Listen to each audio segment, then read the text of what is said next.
Chat, can you hear me? Please, let me out. Let me out. Please, help. Okay, but is anyone there?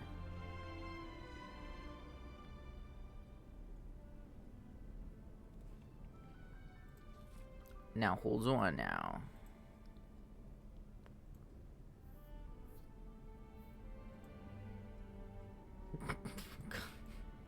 The thumbnail it decided to capture and send to my Discord is crazy.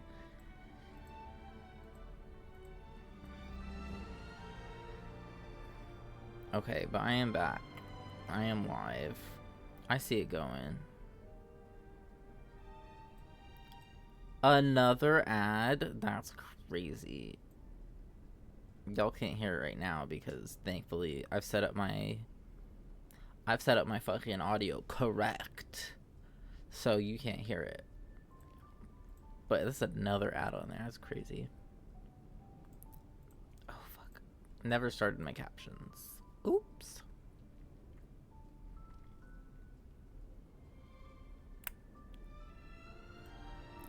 I'm gonna snooze those ads because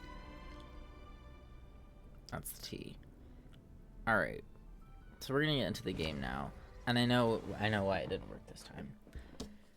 I opened it through the search bar, the Windows search bar, instead of my desktop shortcut, so it didn't actually run as administrator.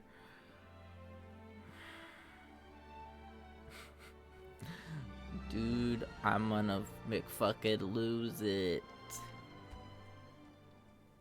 I just need this shit to freaking run without me having to handhold it.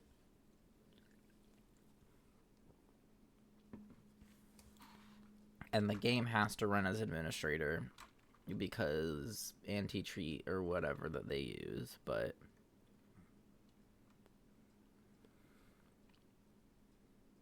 which also hate that.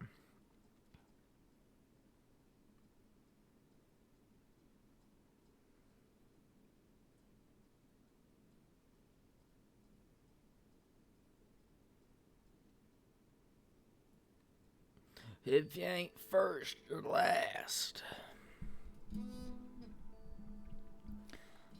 I don't know if I can set up a sound alert for when somebody uses that, but that would be kind. If I could make it so the first redeem put on like like kind of like when people like follow or subscribe, it does the alert, but it would for when they do that, and it can be Talladega Nights. If you ain't first, you're last. Oh, not the ex-friend.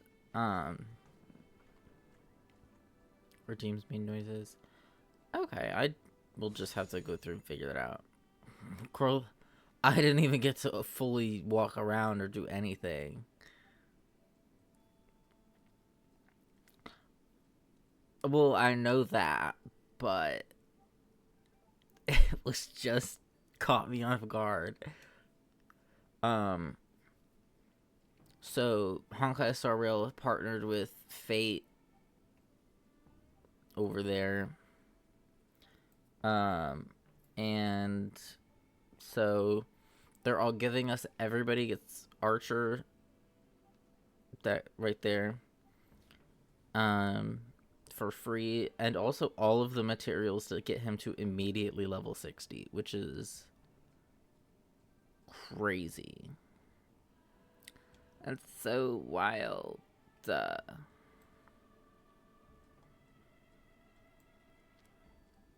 Okay, hold on now.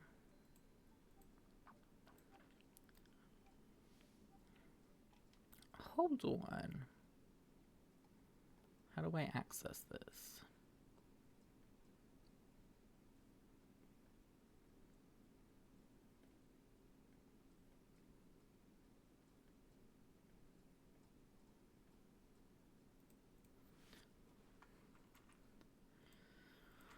You friggin' fricks!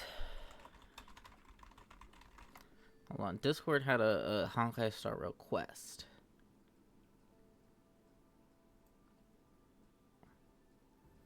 And I'm just trying to figure out how the frick do I get to that. Go to discover quests. Thank you.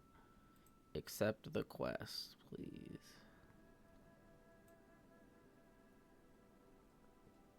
Thanks. Because I'm just going to take whatever free items I can get. So yeah, we Archer and all the materials to build him to level 60. Look at that body, though. Body T. And yeah, we literally get all of the materials to get him to level 60. Level 60. My goodness. That's what I get. Sorry, I didn't tell my drink of the day. I have a polar seltzer peach. Anyway. And now you can also pull for Saber is the other one. Here, let me show you. Yep, so you can pull for Saber. You don't get her for free. You gotta pull her, or you can get more Sabers, as well as their special light cone, or their like specialized weapon that usually complements them perfectly.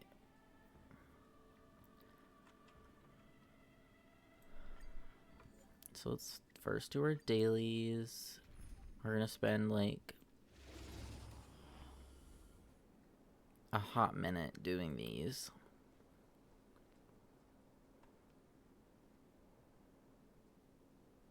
Taking our time today, huh?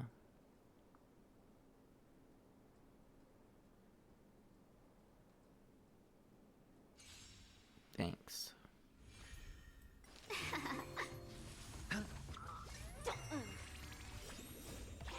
And now it's just gonna run automatically for a bit here. Here, this thunder.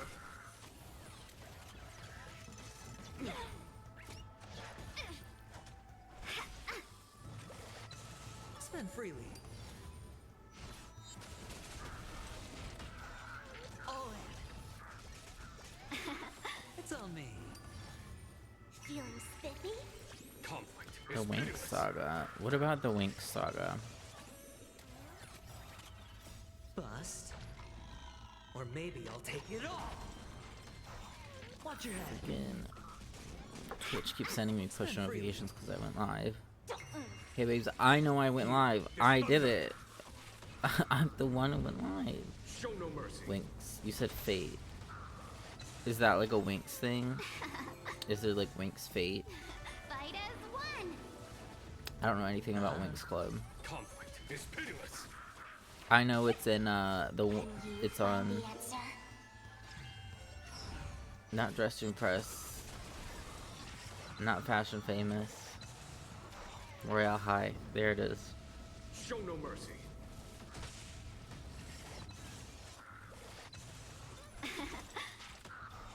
It's on me. Here, this thunder. Feeling spiffy?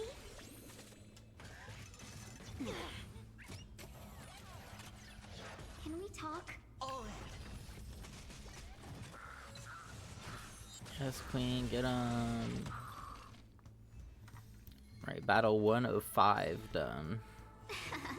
We're gonna do 30 whole battles and there's 6. Show no mercy. Fate the Wink Saga was the live action that apparently sucked. bust.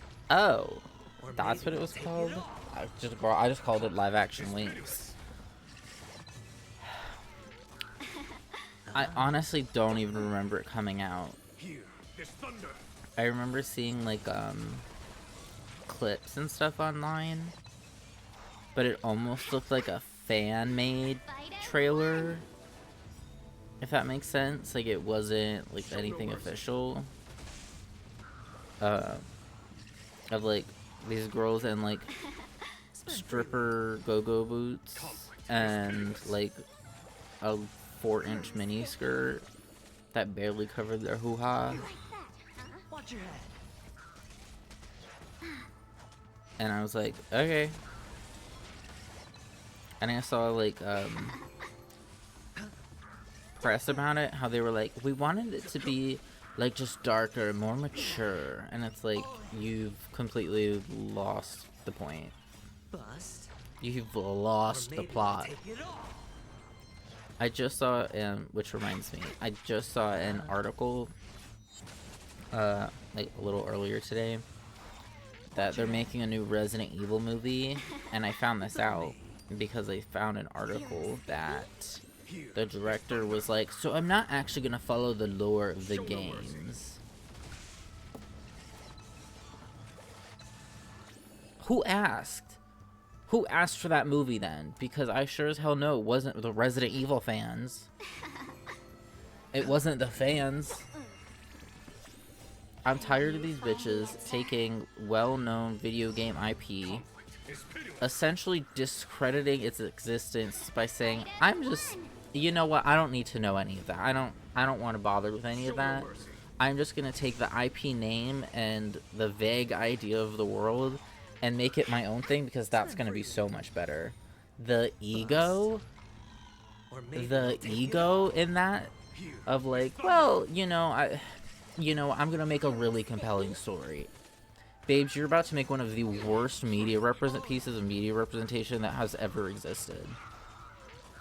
I'm looking at the Minecraft movie. I'm looking at the Tomb Raider movies with Angelina Jolie. Those were the worst. I'm looking at the Borderlands movie that recently came out and flopped so hard that it lost hundreds of millions of dollars. Shout out Jamie Lee Curtis. But because they literally didn't market it. I didn't see any fucking marketing whatsoever.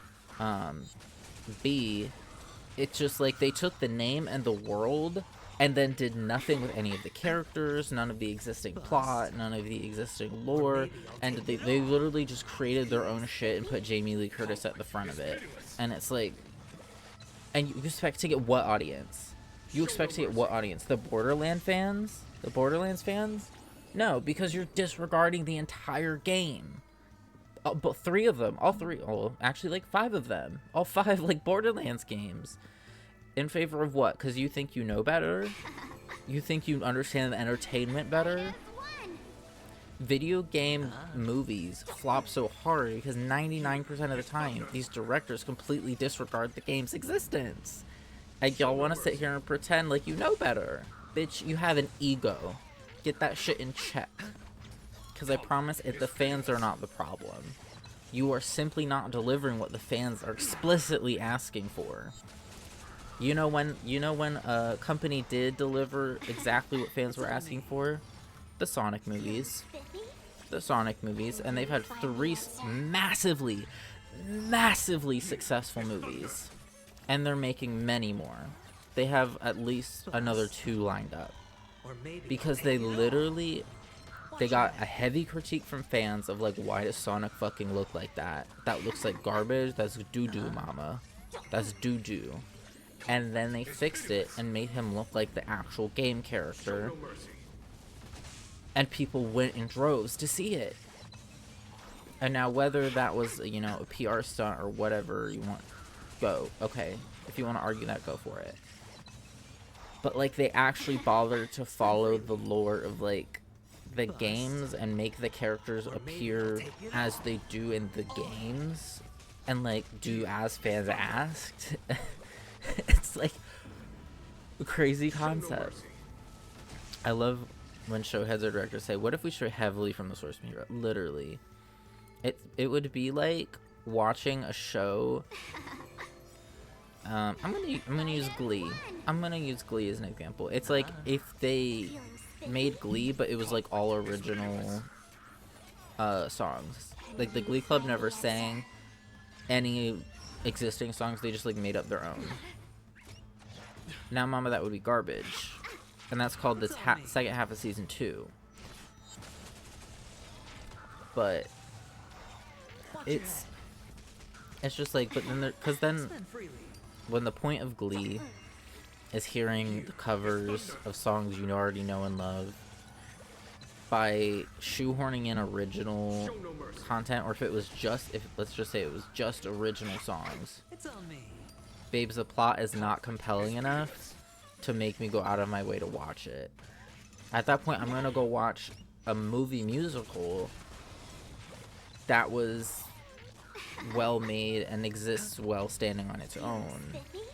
Here, But when you're trying to just shoehorn in an IP to make it something that like people will recognize, babes, you've lost the plot. The only ways in which the Wicked movie strayed from the show was to incorporate content from the original novels.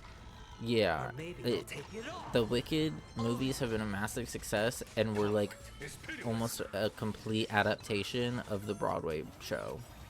You know, the thing people have known and loved for decades at this point. Show no mercy. So like, why change it?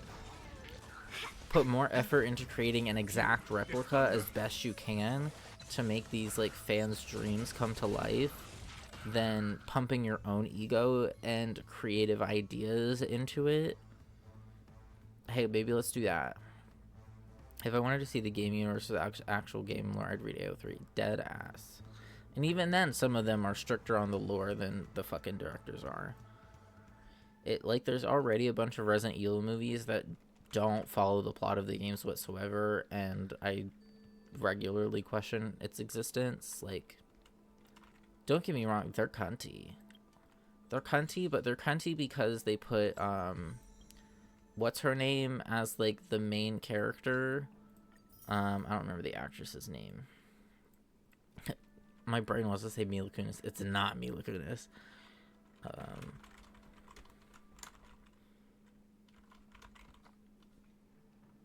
Mila Jovovich. That's who I'm thinking of. They put Mila Jovovich as the main character in body tight spandex and made her fucking femme fatale cunty as hell.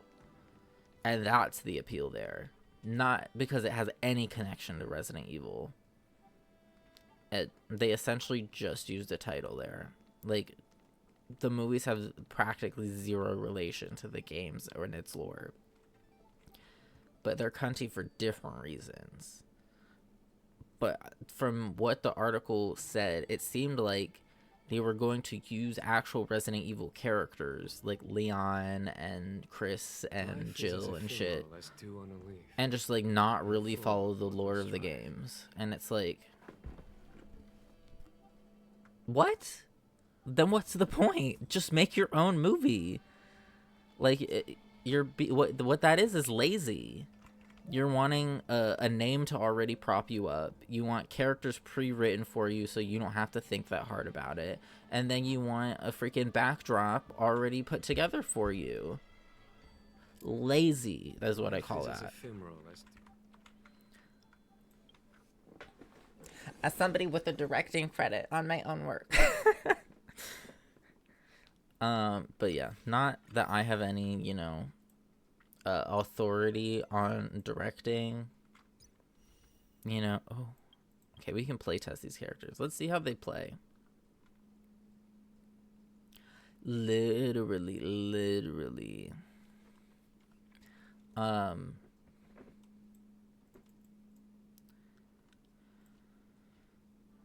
But it's like, I don't know, maybe that's just me, but it reads as lazy when you have like an IP to prop you up, but you don't want to honor the IP at all. You want to like just go do your own thing. Babes, make an original movie then. Write an original screenplay and, you know, direct and produce that. You're gonna have a better time and better reception if you do versus just falsely propping yourself up on an IP. It's like making a Final Fantasy XIV movie set in Limsa that focuses entirely on the market board scam. Like, what a waste of world building. Yeah, it's like if you put Wolf of Wall Street into Limsa Lominsa and called it the Final Fantasy XIV movie. And it's like, what? Like, it doesn't make any fucking sense. Ultimate deals massive damage. Thanks. How descriptive. Ultimate deals massive damage. Well, yeah. That's kind of how that goes. Can obtain special charge points to restore large amounts of energy. Are we just, like, stating the obvious now? Surplus energy can be stored. Okay, that's cute.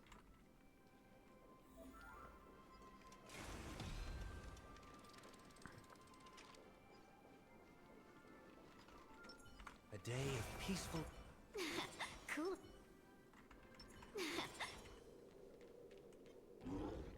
Flee.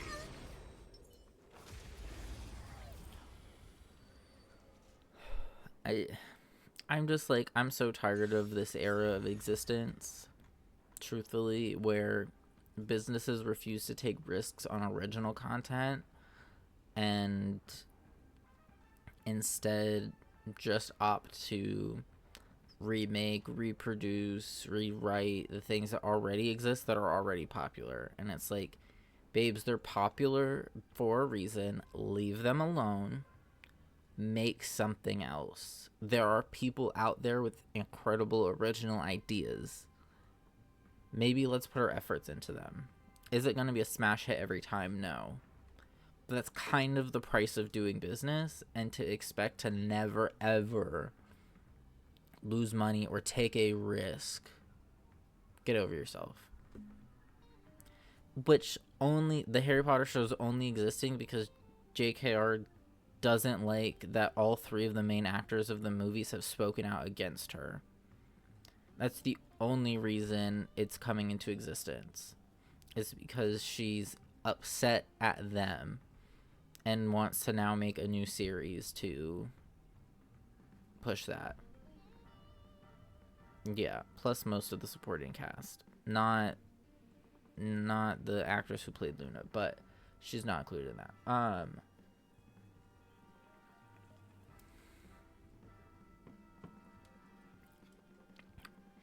Yeah, she's just mad at them, so she's putting her money into a new show to remake it all so that they're no longer like the faces of it. And it's like, babes, anybody who's going to watch that show, Daniel Radcliffe, Emma Watson, and Rupert Grint are always going to be the main faces for them. It will never be these new kids. And also, is a show gonna produce fast enough for them to age the same as they did in the movies? That's another question.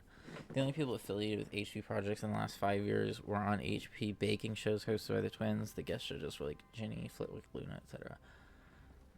Yeah, that's why I'm like, so like, you're gonna have one set of people play for the first movie, a different set, probably the first two, then a different set of kids for the, if like one season's one book, if that's the trail they're going, then you're gonna have like one set play the first two seasons and then a different set for the third, fourth, and maybe fifth season, and then a different set for like the seventh and eighth.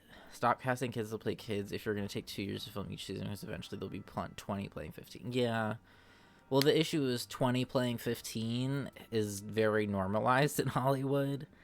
Like, once again, just because I'm watching Glee right now, all of the actors in Glee, minus the guy playing Kurt, I forget his name right now, all of them were 22, 23 at the start of filming. The guy playing Kurt like just turned 18, I think. So he was like actually teenager, like just out of high school. Yeah, the issue with filming 3 seasons at a time is they would have to spend like 7 months filming at once. Yeah, 21 to 23, yeah, and Kurt just turned 18. Yeah. And Kurt, you can tell, he visibly looks much younger than every single other person on the cast. It's so normalized, especially for shows. Movies, they can get away with a little more of like having kids play kids, but shows, especially longer running ones, they'll have 35-year-olds playing a girl that's 17. You know, it's like I think Buffy the Vampire Slayer, a show that takes place mainly during high school, I don't think a single one of those actors was below 25 during the entire show. Like, that's just it is. So either they're going to have to continually recast the main characters, like season by season, evaluate if they need to, which also a ton of money and resources to continually recast people like that. Or they're gonna have to figure out how to film and produce all at once, and then just like edit it and publish it later kind of vibe of like actually spend like a year through filming and just like have it. Yeah, also that. Legitimate fans had an issue where the main actor was 16 and her love actor was played by someone over 18, and people were like, don't do that. Yeah, that is really weird. Kenny Ortega. What else has he produced? Why does that name sound familiar? Stop casting adults to be teenagers, for also going to cast teenagers. Yeah. High School Musical. Anything else? Oh, did he use SpongeBob? No, that's someone else. Descendants 1 through 3. Okay, that's probably where I know him from. It's from Luffy talking about Descendants. 1,000 wonders to fight as one. But yeah, it's We're in trouble now.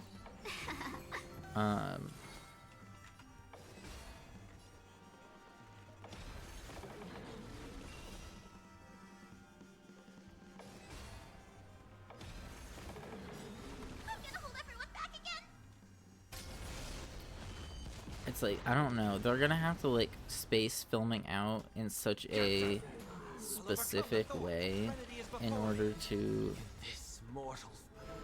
like make the ages work. Of like either produce like one season a year, which is like really fast turnaround, because they're gonna have to essentially be filming a season while the previous season is still in editing, and so they're gonna have filmed like 2 full seasons before the first one ever gets released. And so like some shows still do that. That just seems really stressful to me, and maybe that's kind of why it slowed down, and because of like union rules or something. I don't know. You have to ask Fran Drescher. God damn, she just kind of fucking kills shit so fast. I see why a lot of people want her. God damn. Now what about you, baby boo? Because I can actually use you. Well, Glee was different. They were overworked like crazy, but network shows still do 1 season a year. Yeah, because I remember that when I was younger, like in high school and stuff, they would do that. That's what I don't know. Like, what are the union rules? Because I feel like that's where it has to be a thing. Or maybe, does it just take longer to secure funds through streaming? Like, are they not able to get, like, the funds in, like, a lump sum versus, like, network they can? And so then, you know what I mean? I don't know what the difference is. I would love to know the difference. Skill can be cast repeatedly. The more it's used, the higher the damage. Triggers a follow-up attack when allies attack and restore skill points. Okay. Watch this. Cat and mouse trap.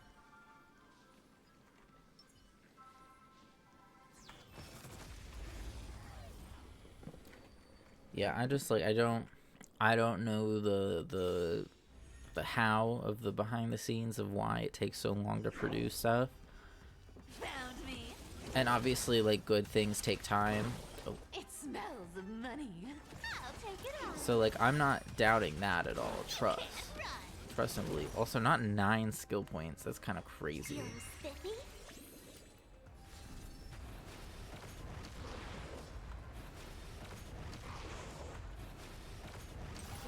That's all you got?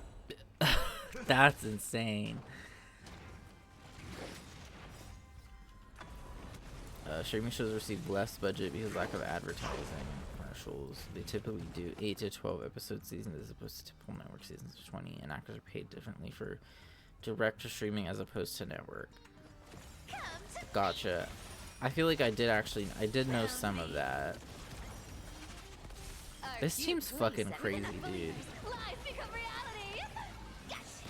Between Cypher and Archer, that's crazy. Can you find the answer? Yeah, I mean, that'll make sense. It just...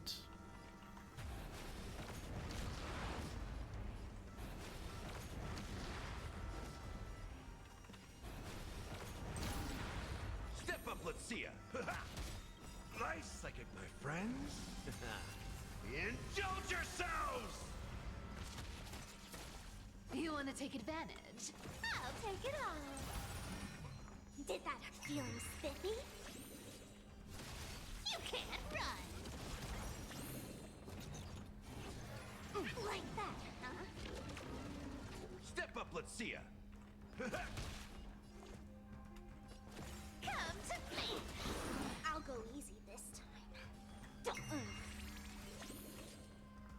Yeah, I've kind of not played this that well. I don't think I'm meant to use Cypher's skill as much.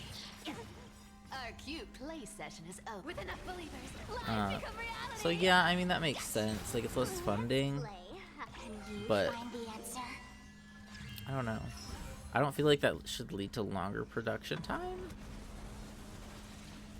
I mean, there's probably a big reason why it leads to longer production times, but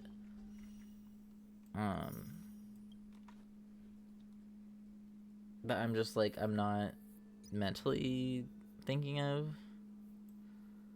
I'm just like, in my brain, I'm like,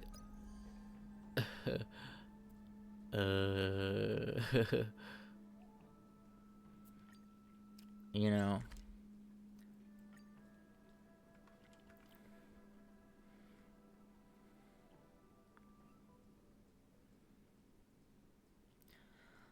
I don't see the show going well as much as few games of chess will wow away the time. as much as I would like it to, if that makes sense. I'd like it to be good, so that when I pirate it, you know, I'm watching a good show. But somehow I doubt it. form of the unknown. Also, I causes one assume to stop. because the seasons drop in 1 to 8 Shadow weeks as dances opposed to over the gracefully. course of months, time between seasons feels longer. Oh yeah, when we pirate it, yeah, well, because I'm not gonna watch it through the streaming service. I'm not gonna give them the ratings, but so I'm not gonna give them the ratings really. But what is this phase? When an enemy with steadfast safeguard is weakness broken, the control states for all allies are dispelled. Their skill points are recovered and the ultimates are activated. The skill damage taken by all enemies increases by 25%. Okay.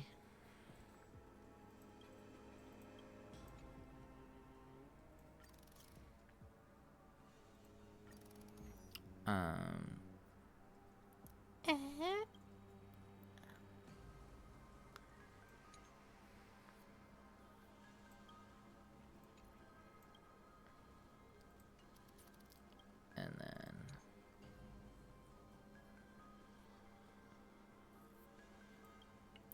that'll be a good one there.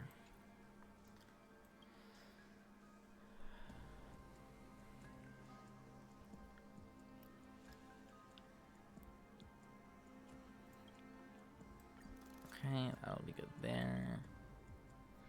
Oh, increases all allies' skill damage and also damage by 50%.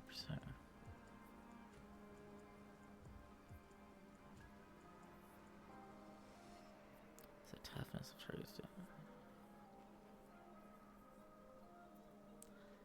reduce the toughness of targets that do not have the corresponding weakness, with the effect of being equivalent to 50% of the original personal reduction ability. I'll just do that. Yeah. Okay. I don't really need a boss guide. I'm good.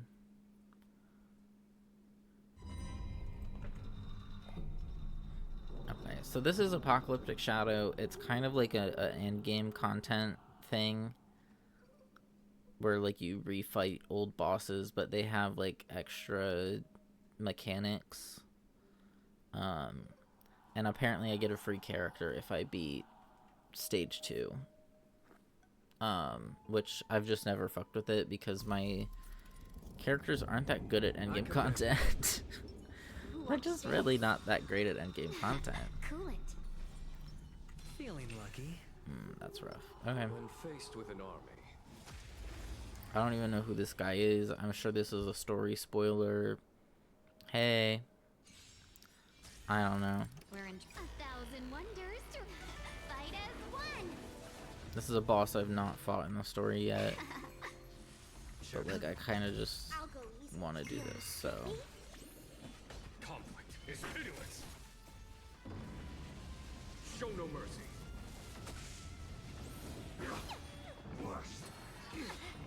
Watch your head.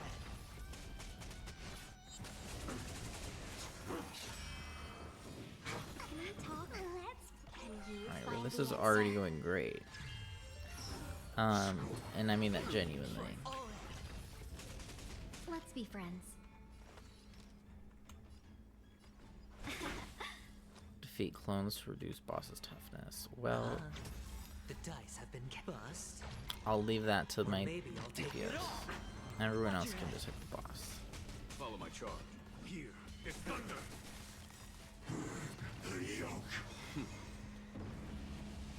Show no mercy. Let's play for a while.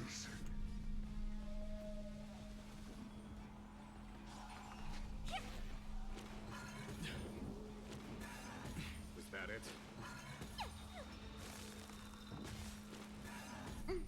Yeah, I have no idea what's happening right now, but I'm just gonna. Fight as one. Hedge your bets. Okay, so I can't really hit the boss. Conflict is pitiless.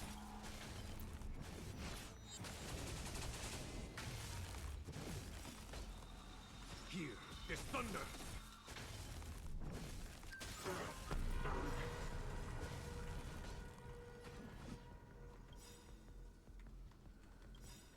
Conflict is pitiless.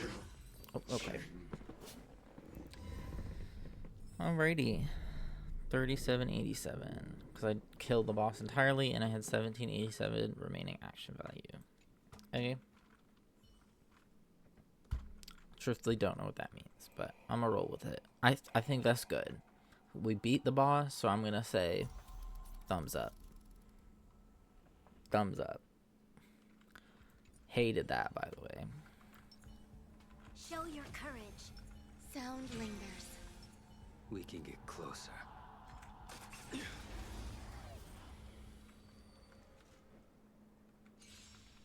Eternal.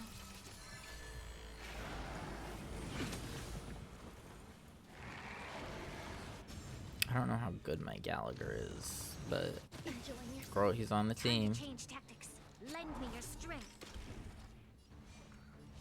Your end approaches.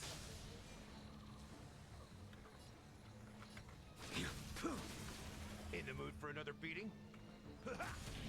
Some value, I suppose. Yeah. Well timed. I failed to set you.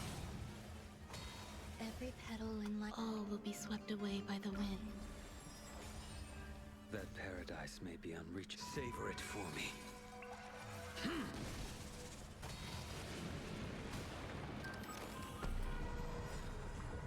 There's always a weakness. Step up, let's see ya. There's more to life. A blade knows no mercy.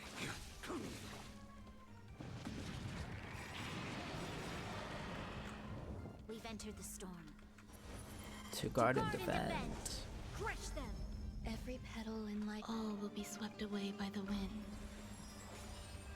Nice like a good brew, my friends. Indulge yourselves! That paradise may be unreachable from. Savor it for me. In the mood for another beating?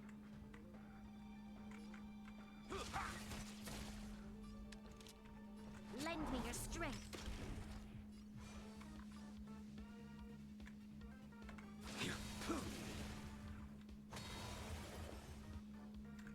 Eternal. Step up, let's see ya.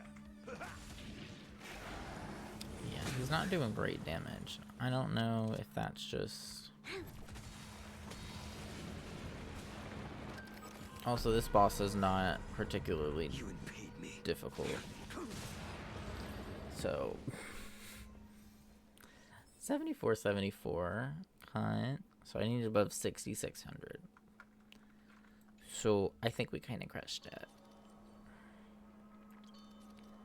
But this was also with the bosses at level 60 and we're at level 80. So not exactly a great challenge. You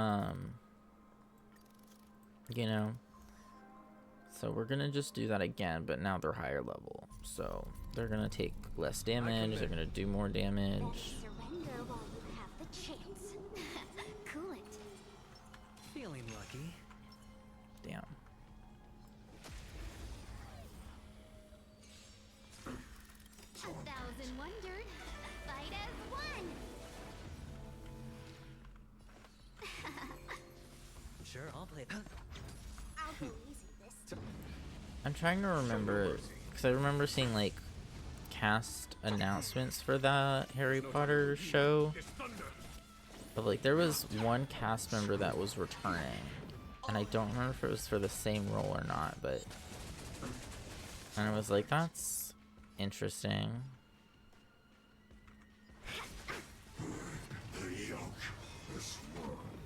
Hedge your bets. The dice have been cast. Bust. Or maybe I'll take it all. Truthfully, do not remember.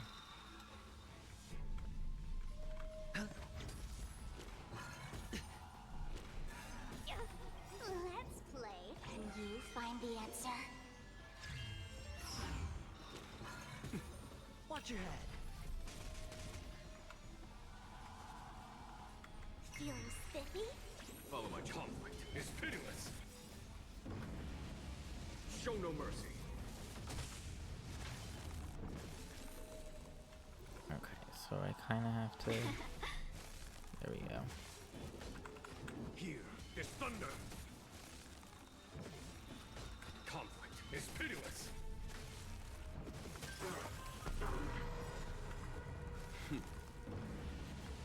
Show no mercy.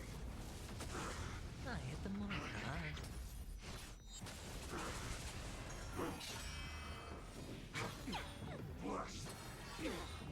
All in.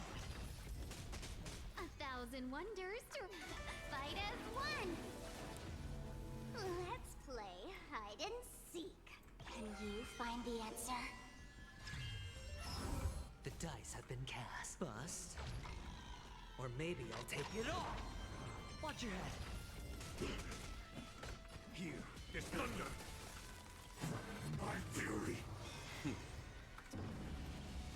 Show no mercy. This is a widowy freaking Moon Knight. Is eternal. I'm widowy fighting freaking Marvel Moon Knight right now. This is crazy. Hedge your bets. Was that it?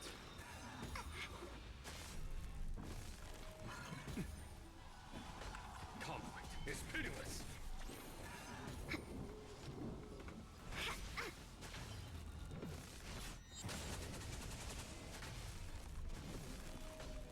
Here is thunder.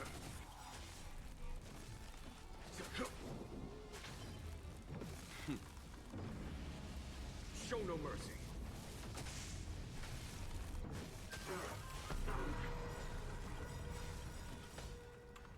Conflict is pitiless.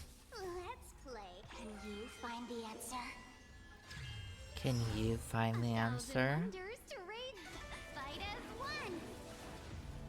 The dice have been cast. Bust. But Or maybe I'll take it all. All in. Show no mercy. there we go. Fight one done. with... That might be more points than last time, which is kind of funny. That it's a harder difficulty, but I did better. Show your courage. Sound lingers. We can get closer. Eternal. Troubles.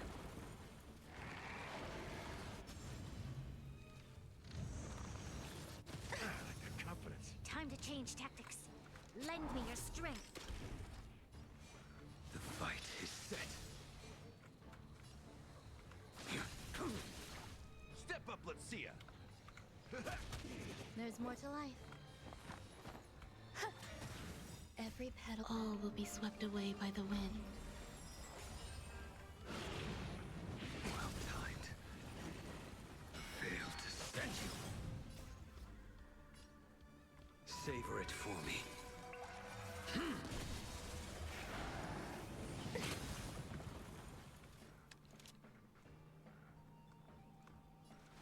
Lend me your strength. We've entered the storm. To guard and defend. Crush them. In the mood for another beating?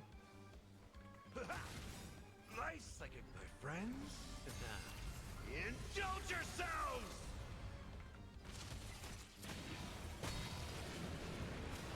Period. Grace and elegance. Existence is unity. You'll pay for this. I will dispatch you. Some value, I suppose.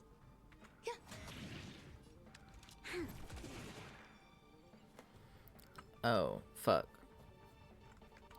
It got back up. It's not supposed to do that. Enter the storm. To guard and defend. Okay. Well, I might have just fucked myself by not just, like, All will be swept away putting one of by my the ults wind. into it and moving the fuck on. Just trying to be cute about it. My friends? Hey, not cute anymore. Indulge yourselves! That paradise may be unreachable. Savor it for me. So why does my Gallagher have 0 damage? And like, I might have taken his light cone off. I might have removed his light cone at some point. Failed to send you.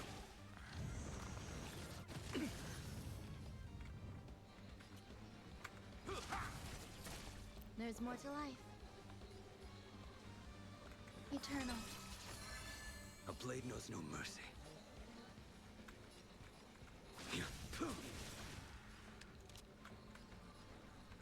Lend me your strength. Your end approaches. That paradise may be unreachable for me. Savor it for me. In the mood for another beating?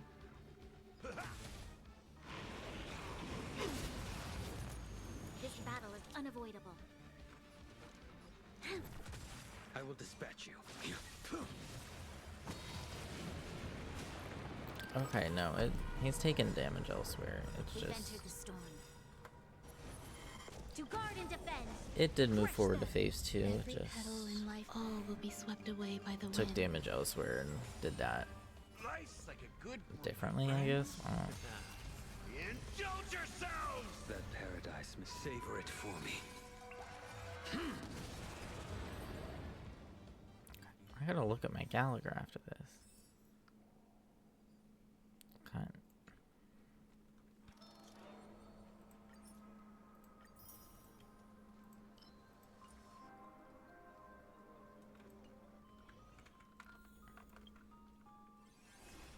Okay, can I? Yes, I can claim my extra Shui now.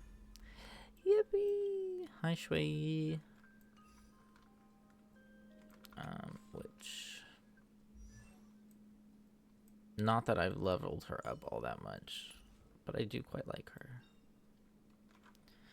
Talent's follow-up attack reduces enemy toughness regardless of weakness type. Cute. At the same time, restores Shui's HP by an amount equal to 5% for max HP. Cute.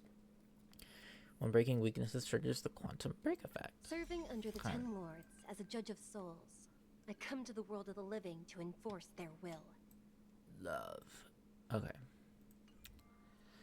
Life is as ephemeral as dew on a leaf. Girl, what are you pointing at? Also, love this NPC, by the way. Like, that eats. It's like a mannequin.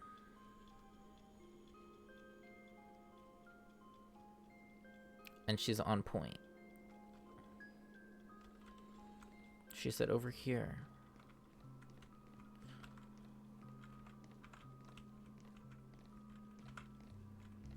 Oh my god, it's me. She's pointing to me.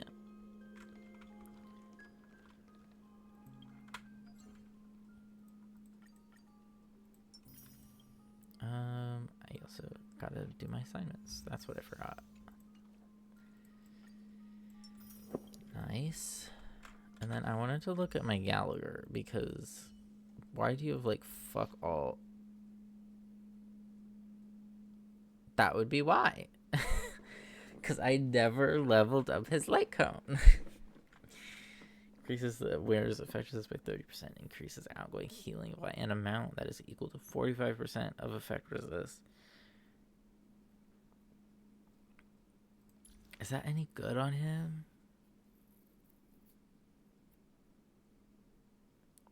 Quid pro quo, or what is real? I think I just put that on him because it was like the highest.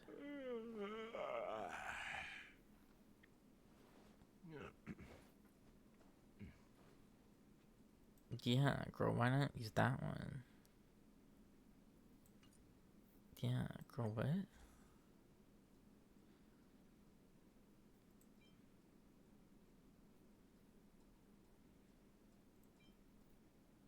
Yeah, no. Switch to that one.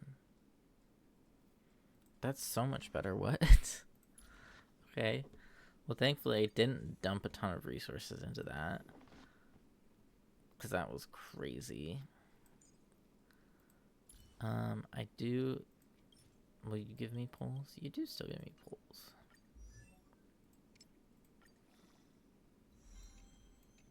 I'm just... Because they gave me the materials to get him to 60, I'm just going to use them.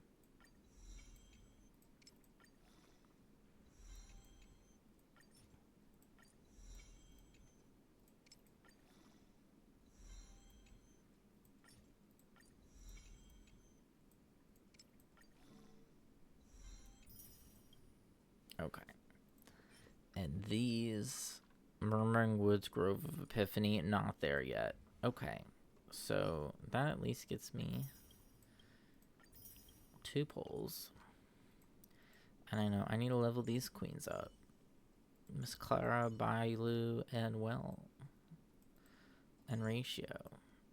Because everyone else is at 80. 80, 80, 80, 70, 70, 60, 60, 60. Alrighty. I know. Everyone needs leveled up. Everyone needs built. Leave me alone! But yeah. This light cone... If I'm gonna use Gallagher and shit, I'm gonna just freaking... I'ma freaking do it.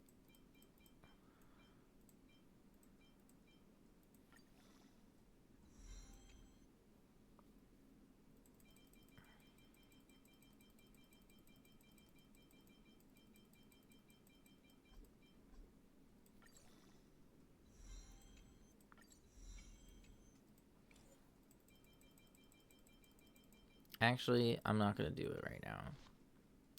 Because if I get Sunday's light cone, I'm gonna need all of the shit that I'm pouring into that to get his light cone leveled up. And that's gonna be like, I'm all out. So I'm gonna just not. I'm gonna not right now.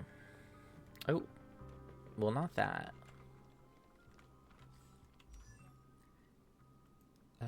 But Sunday,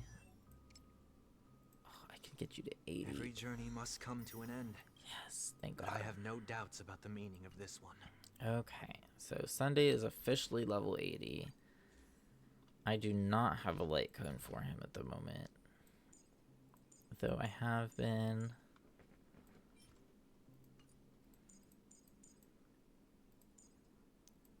Okay, so I can get rid of all of my green ones and turn them into blues.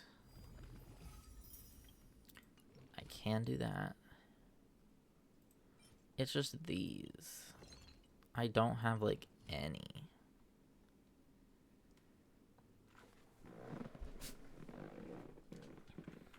Memory Zone Beam at Equilibrium level 2. Yeah, I just have to, like, farm freaking random enemies for that, which I'm like, oh. Or I can, like, transfer my resources from another enemy over, which is probably what I'll do. But that just, it takes credits, and I don't have a ton of credits either. I don't have much of anything. I've kind of used it all. Now, what was I gonna do? I did the two things there to get Shuiyi. That's trying to get me to spend money.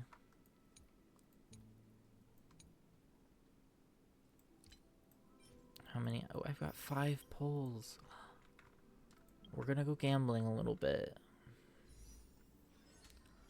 I love gambling. First, we're gonna start with the 2 basic ones.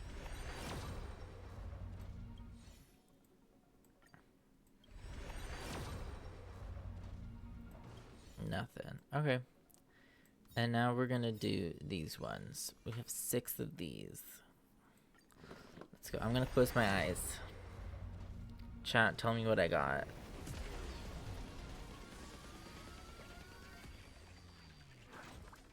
Chat, is it good? No, it's not. Why'd you lie to me, chat? Why? Why'd you lie to me, chat? One more time, let's go.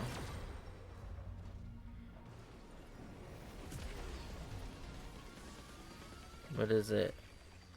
What color is it?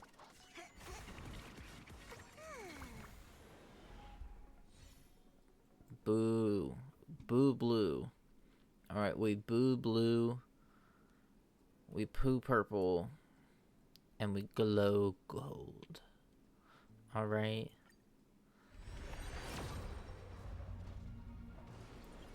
This is nothing again. Give it, please. I'm begging you. I know it's only been like 20 polls, but like, please. They're gonna make me wait. They're gonna make me wait.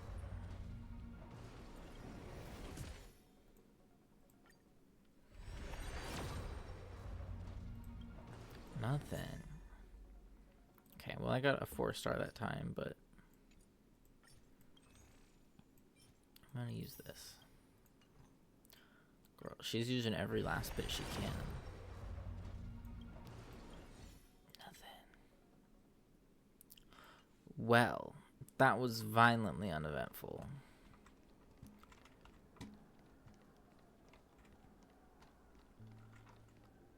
So, let's see.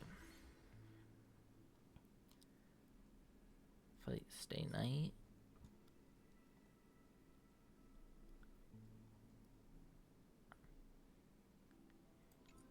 So I can't really do those because I haven't progressed far enough in the story.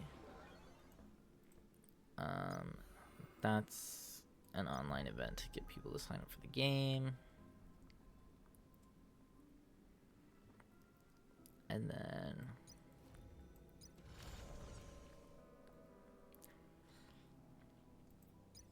I did that, I did those, I did those. Okay.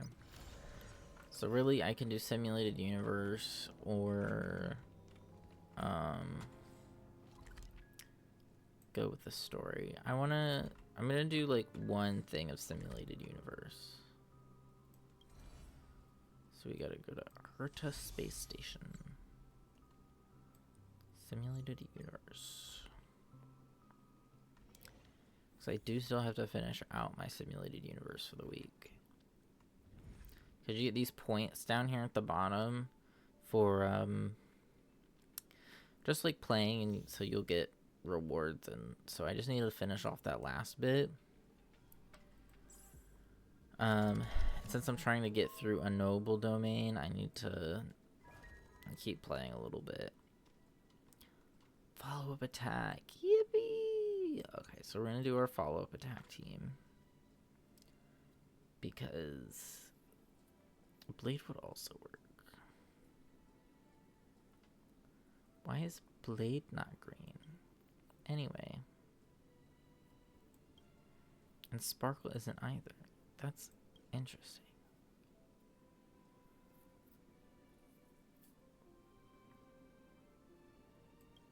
Anyway, we're gonna do that, and I guess I get two standard pulls for finishing this.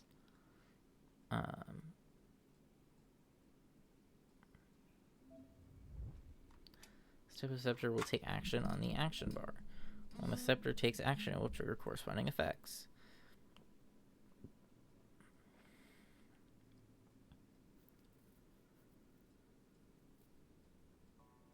Okay.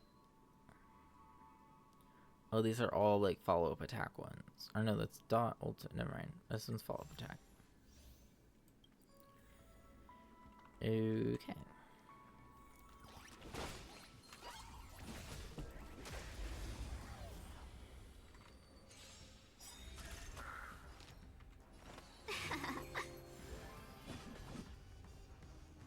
Conflict is pitiless. Probably could have just... I hit the mark. I probably should have just let them go. Let's play for a while. Feeling Because sick. they were actually quite good. Oh, okay. Never mind, that worked out. A foregone conclusion. Here is thunder. Hedge your bets.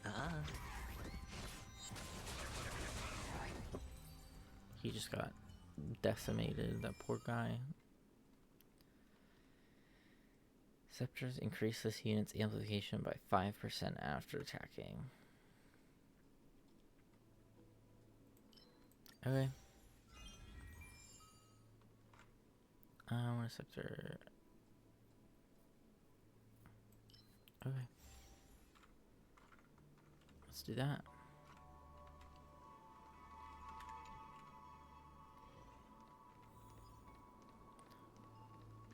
Enter Astral Peace investment device.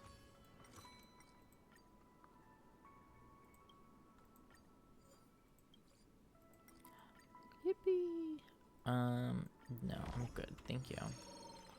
I'll double my money and move on. And yes, I'll take a reward for it.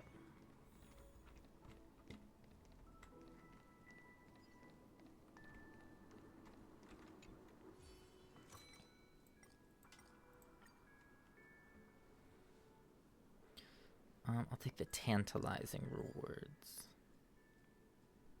Okay, increase all characters' damage dealt for 3% for every destructible object that has been destroyed. Oh, love. So like that, right?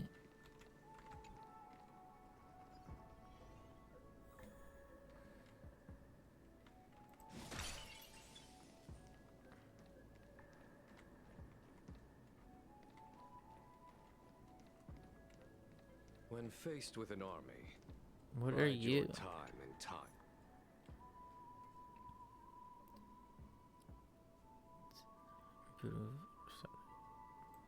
Let's do that.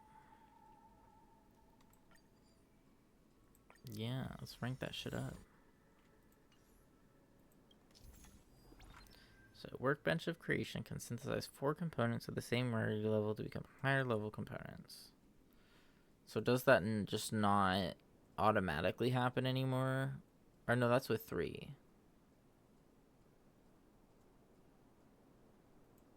That's okay.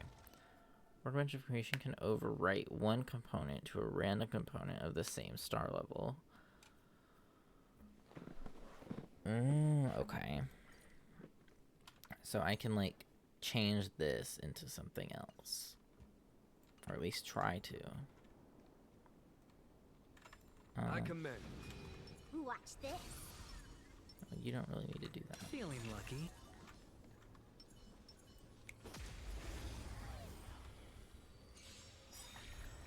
Let's play hide. Can you find the answer? 1,000 wonders. Fight as one. The dice have been cast. Bust. Or maybe I'll take it all. We're in trouble now. Show no mercy.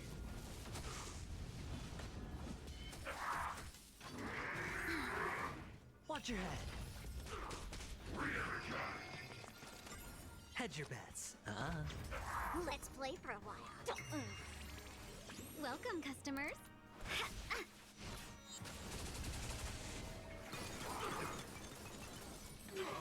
Follow my charge. See that 8. Thunder.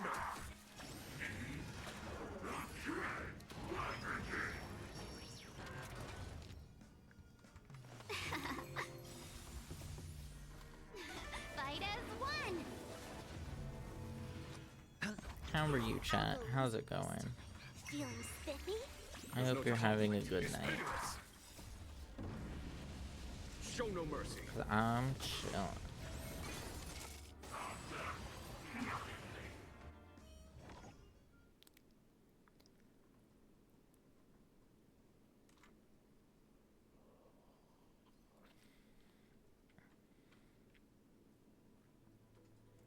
Okay, I like that. Let's do that one.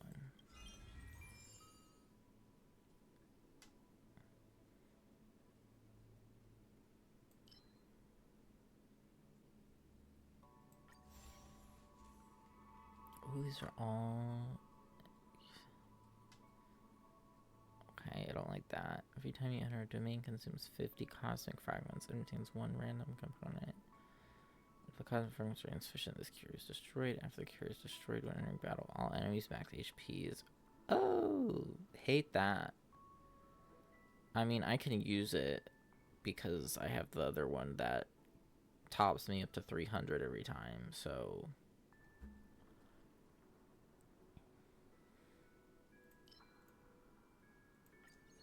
I'll do that one because it's kind of specific. I'm just here for the show.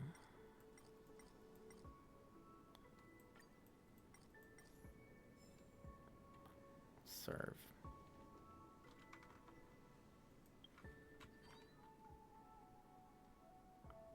Oh, these can take two of those.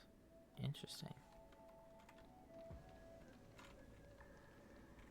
Let's go to the occurrence.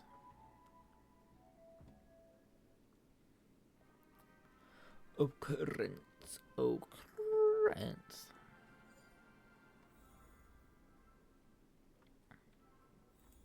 Okay. Thank you, thank you. Showman's Slight.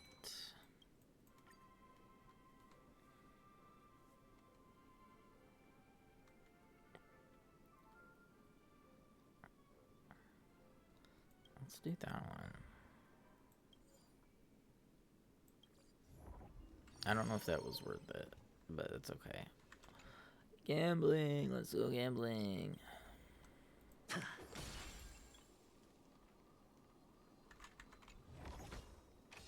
Fortune follows luck, just like it always does. Metallic motoring. When obtaining this cure, immediately obtain one charge scepter. Okay.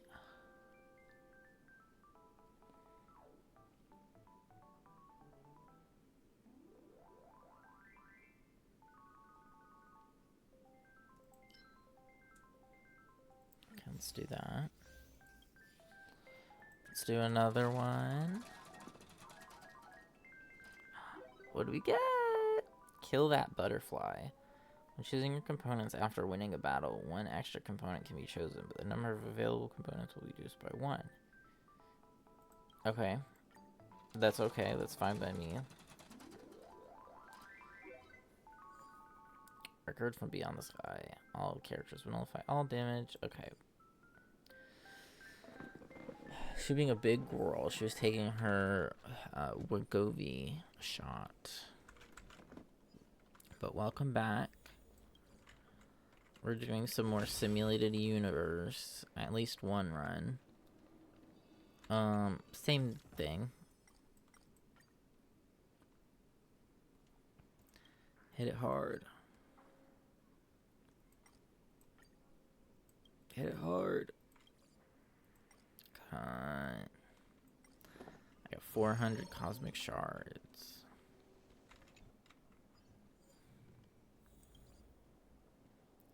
And then, yeah, so it's all smart equipping. So, like, hopefully Watch it's this. doing what it does best. Cool it. Feeling lucky. Ooh, okay. Girl, we hit the jackpot. Get it hot like Papa John's. Make a bitch go on and on. That's a feminine,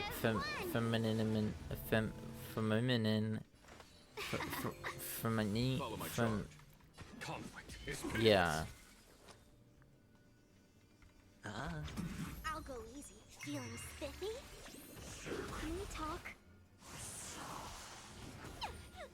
Welcome, customers.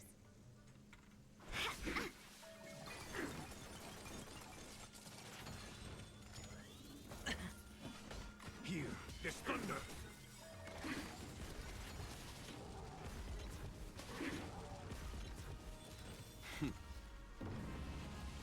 show no mercy.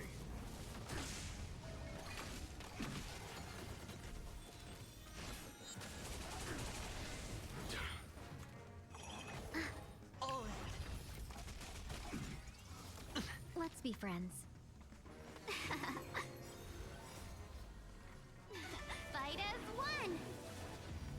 Hedge your bets. The Um, dice have been bust. what did I just Or call maybe I'll take you? it I said that you are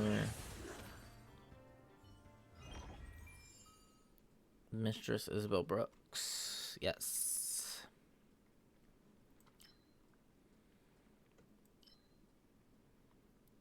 And then let's get that one. So then that synthesizes. Yes. Yes. Did you need 30 minutes? 30. Yes.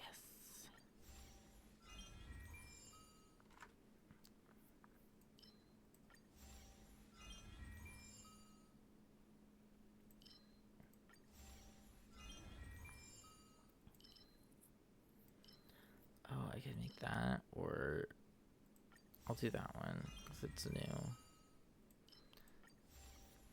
I'm just kind of trying to collect all the new ones that I can.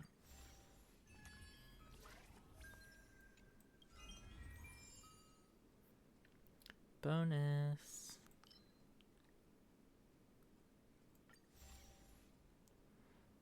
Feminine.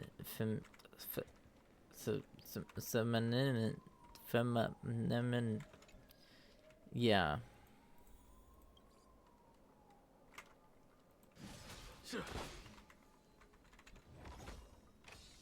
I have so many things. Let's go gambling.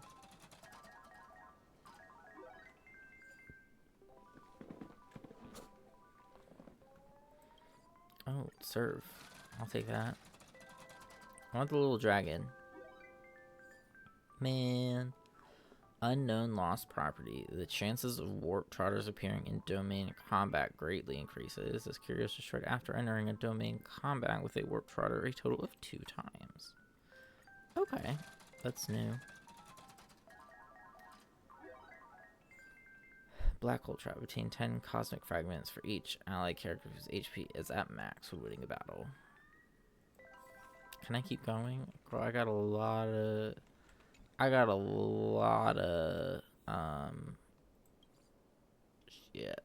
lot of cosmic fragments.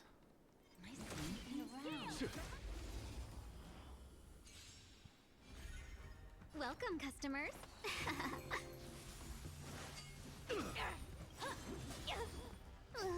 Can you find the answer? No dirty tricks already. Here. Yeah, I just got an email today that the FC house is about to get deleted unless one of us gets online. And well, There's no time to lose. Conflict is pitiless. well, Show no mercy. so it's something tells me that that's not Let's gonna be happen. friends. Follow my charge. Here. There's thunder. 1,000 wonders. Fight as one.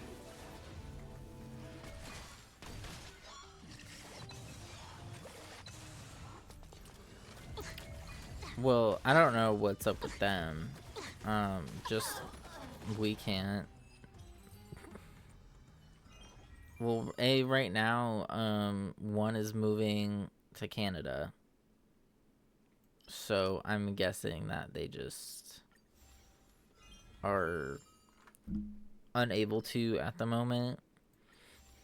And like I just don't have I don't know if they don't have a sub or what, or if it's just, you know, I don't know.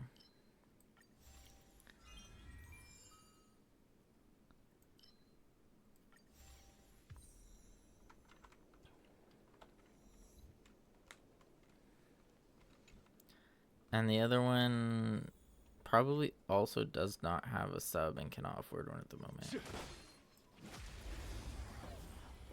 River house that we built brick by brick. I know.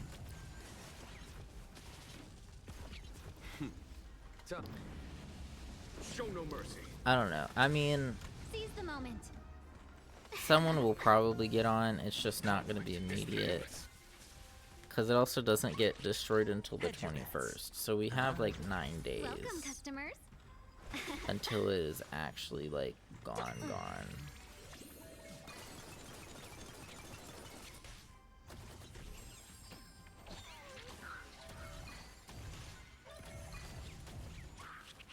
Let's be friends. There's no time to lose. Fight as one. Here. There's thunder. Let's play for a while. Feeling spiffy? Let's play. Can you find the answer?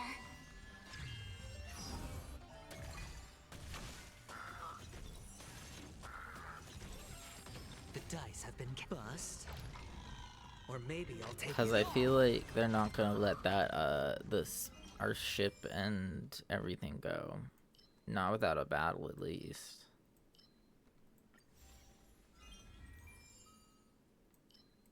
That's new. That's new.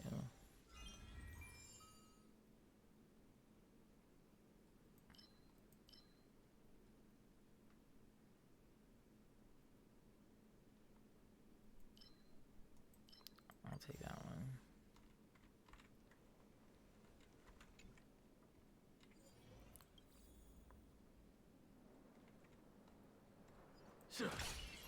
When faced with an army, bide your time.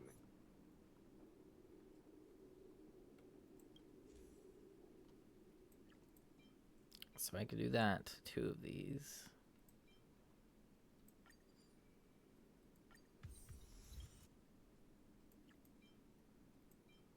I'll do it to this one because that one I think had the highest like points to it. My King's Karma has been on loop for me this week. Yeah, I had that era. Feeling lucky. Unfortunately, she did need to get left behind. And I had to move on to Mayhem, so.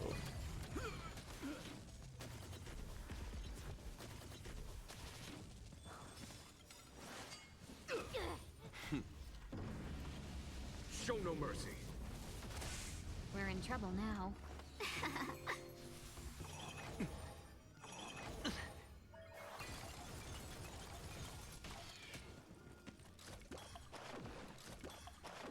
Follow my charge. Conflict is pitiless.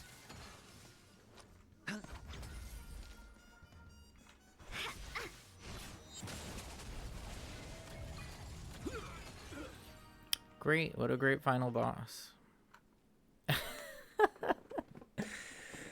That's so funny. Okay, so I don't have any dot characters. So I guess I'll take that one.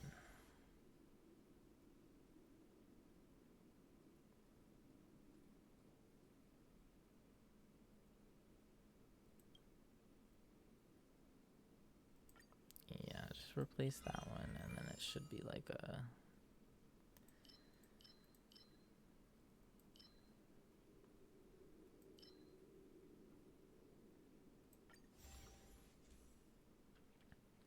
medium puka. Okay, when entering battle, increase allied targets damage up by 50%.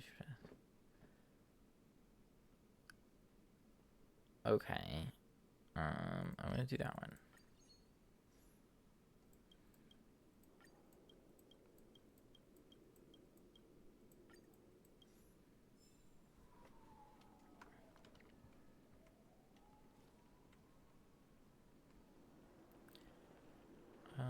Let's go to the... I think I'm still looking for trotters, so I gotta... serve.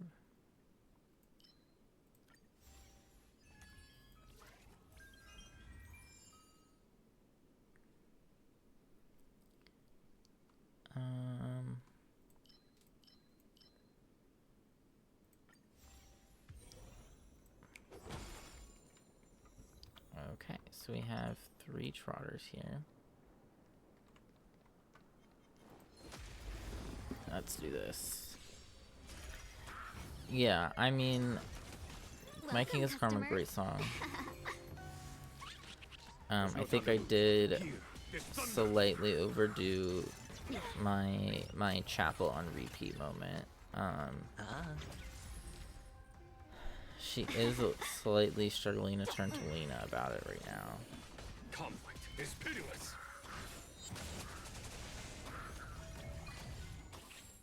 Let's be friends. Fight as one. Though I say that, but I do hear Pink Pony Club fairly regularly at work. So, you know, sometimes I question who's in charge of that.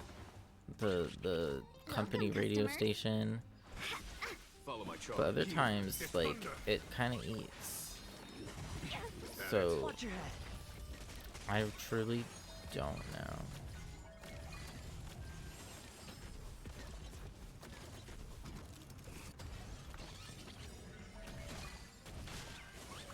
The dice have been cast. Bust. Or maybe I'll take it all. All in.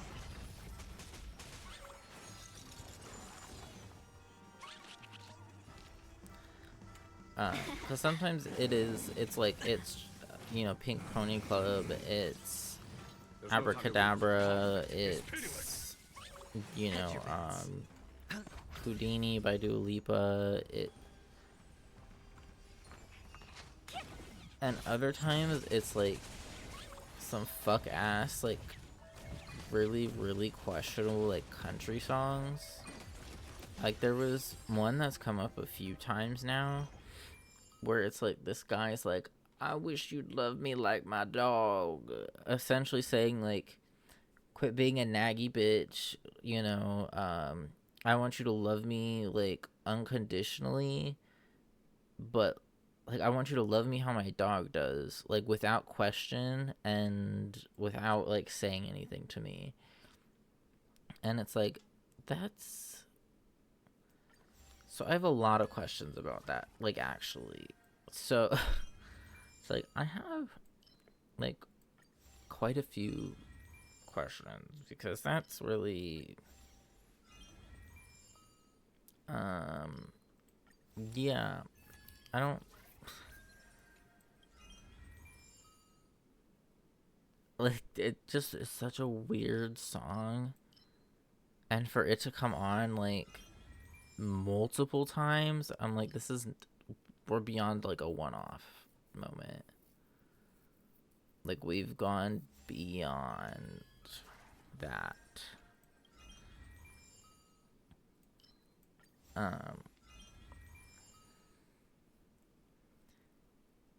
But like, cool. Sure.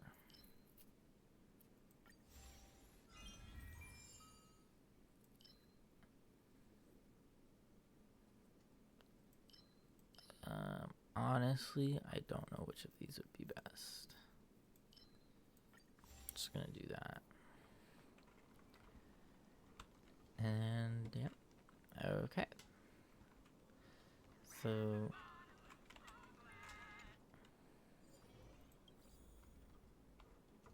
okay,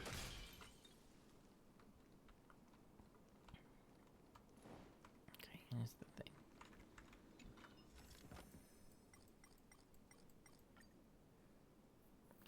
We have Jim Hulk at 3 components of wooden surgery.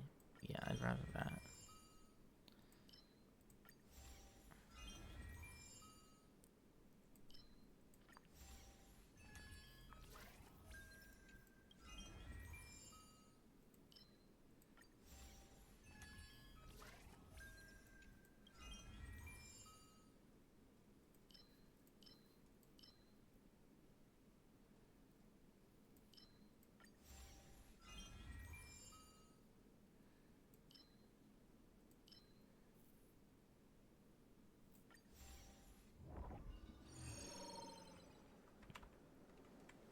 So the blue one is kind of my weakest one right now. Let's go to wealth. So,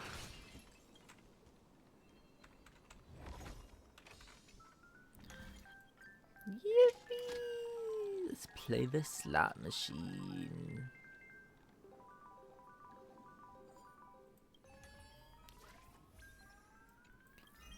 Serve, eat, die, turn, work.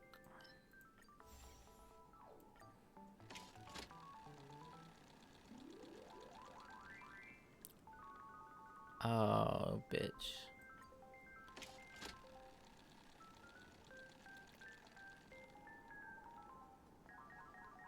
Okay.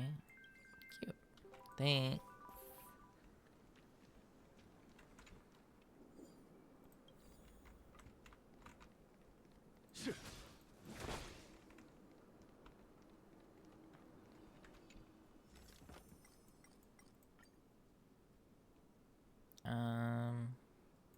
Sure. Oh, love.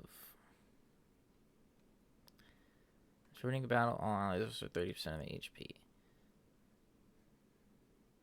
When entering battle, all allies lose all their energy and consume all skill points. Bitch, when entering battle, damage dealt by all allies decreases by 99% for 1 turn. I'd like to buy a gun. I'd like to buy a gun. And all of mine are 3 stars. Yes.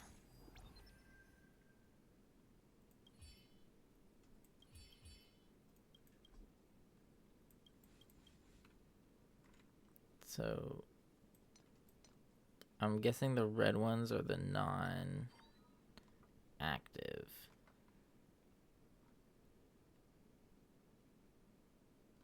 Which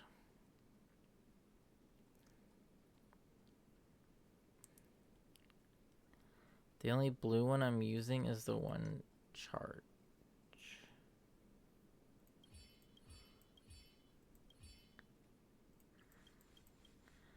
What are the red ones?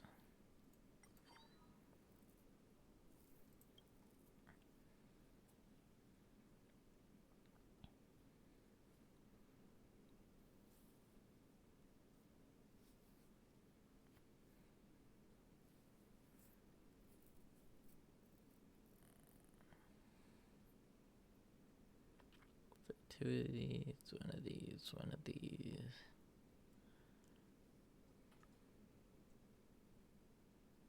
2 of these. I don't know what the difference between the red ones are. I know this one's in the thing, but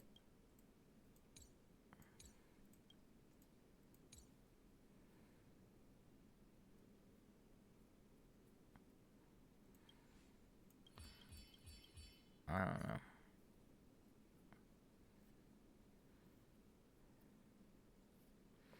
Use inserted component or another component of the same type as your inserted components under.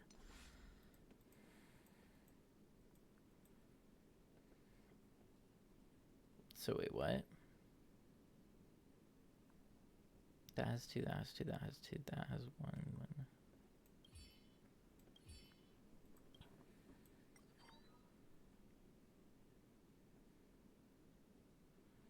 So, okay, so one of those is in the thing.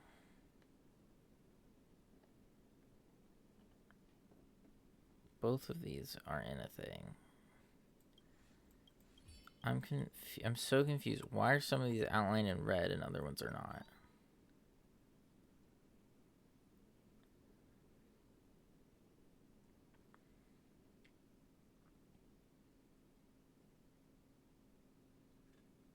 Okay, because both of those are in one. Both of those are in one. One of these is in one. This is in one. That's in one. That's in one. That's in one. That's in one. Okay, so I think the red ones are the ones that have something of that type inserted. Okay, because these have a higher rarity of that inserted. Okay, so use the ones not highlighted in red.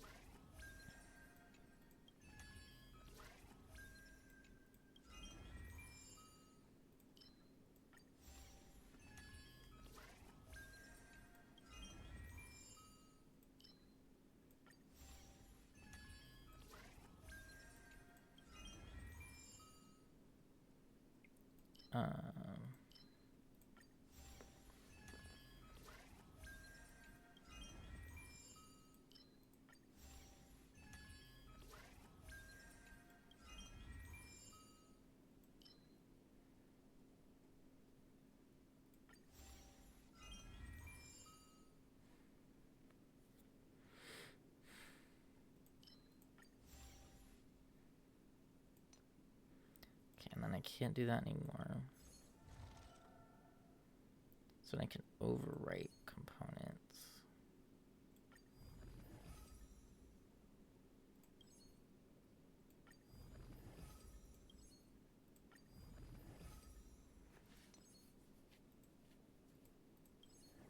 Okay, I think all of those are now in use. Yes.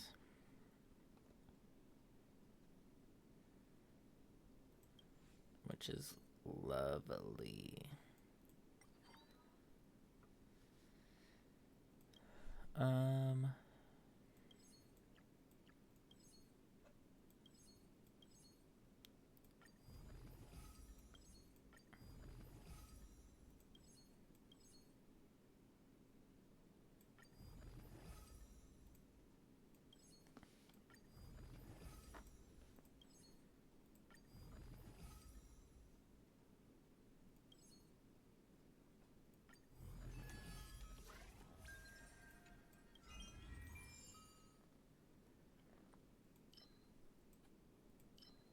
Yeah, so it's kind of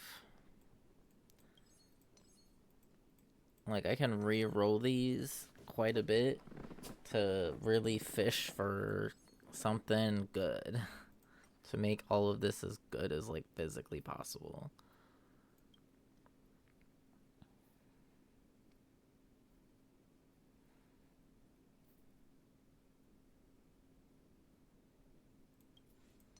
So this one kind of... Okay, and then I don't have enough to re-roll that again, but that's okay. Kind of ate that up. Well, especially now I'm going to do fucking 1% damage my first turn. Bitch. I commend you. Watch this. Cool it. Feeling lucky. And that I'm gonna also now lose all of my energy. and skill points.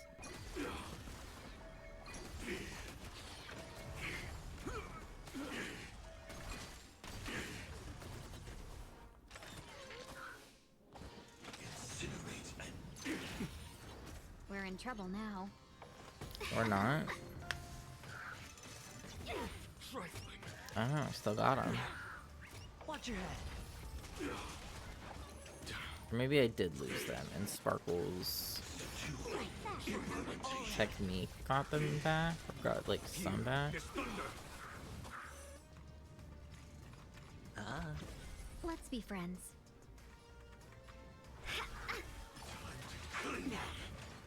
Now commencing. Watch your head. I'll go easy this time. Conflict is pitiless.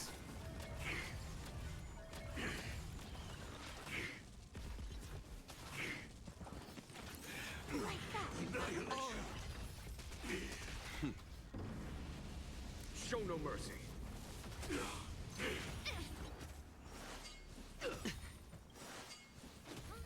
The dice have been cast. Bust. Or maybe I'll take it all. Watch your head.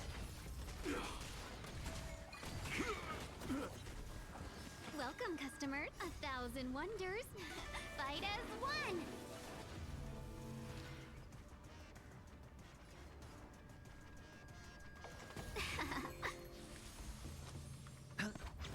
Follow my charge. Here, this thunder. Stop, stop, he's already dead. Let him regen. Fuck.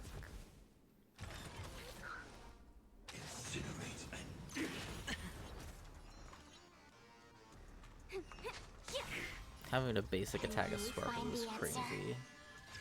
Let's get some of those points back.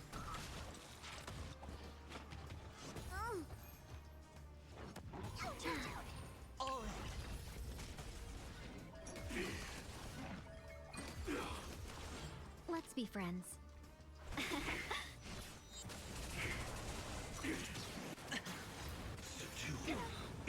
Watch your head. There's no time to lose. Conflict is pitiless. Show no mercy. Hedge your bets. Wow. Follow my here. This thunder. All in. The dice have been cast. Bust. Or maybe I'll take it all. Now commencing. Scorched Earth operations. 1,000 wonders. Fight as one.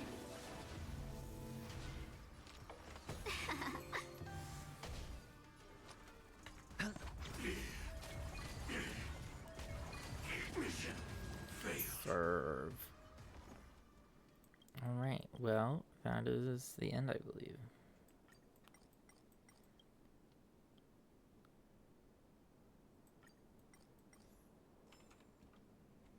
Yes, ma'am.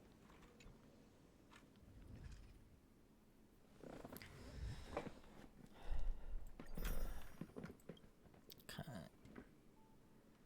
Unlock scepters, unlock components. Oh, there's rank 4 components now? Shit.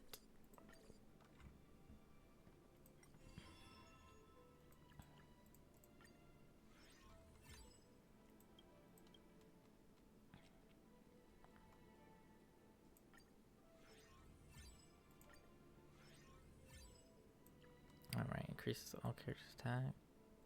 Okay.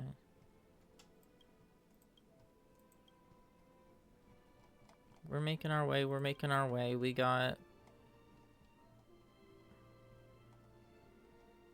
still quite a bit left. Oh, that scrolling was painful. So we got 50, we've seen 55 out of the 205 different components. Well, thanks. Thanks. What does this do? Displaying this in the probability museum, the heat usable for blessing enhancement increased by 1 point in the diverging universe. First planes workbench of creation. So that goes to diverging universe. That's how we unlock that, it seems.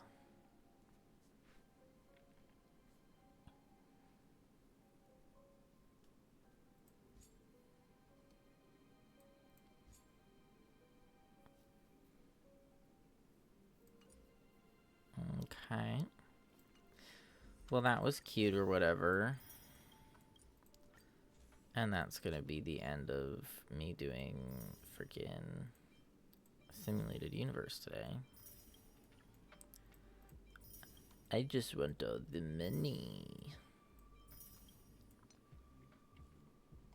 And there's still 20 new curios that I have yet to get. I've seen some, like this one's come up, this one's come up.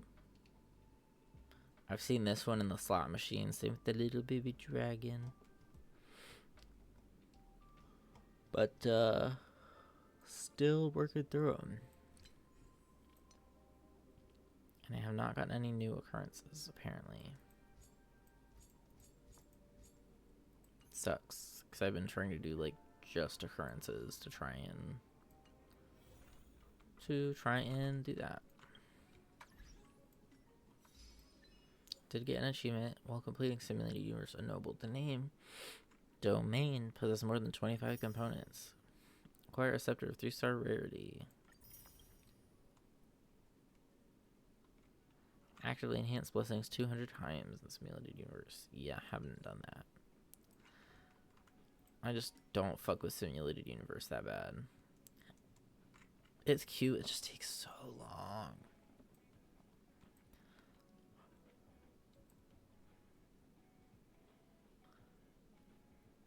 It's a fun game mode every once in a while. TikTok Creator Incentive Program.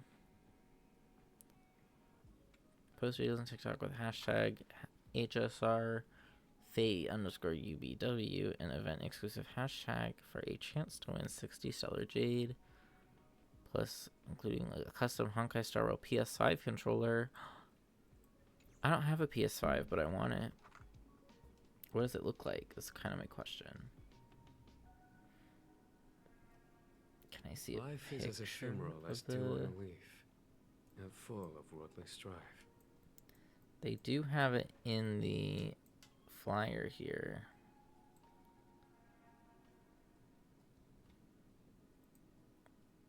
It kind of doesn't look anything like Honkai Star Rail. I'm gonna be so for real.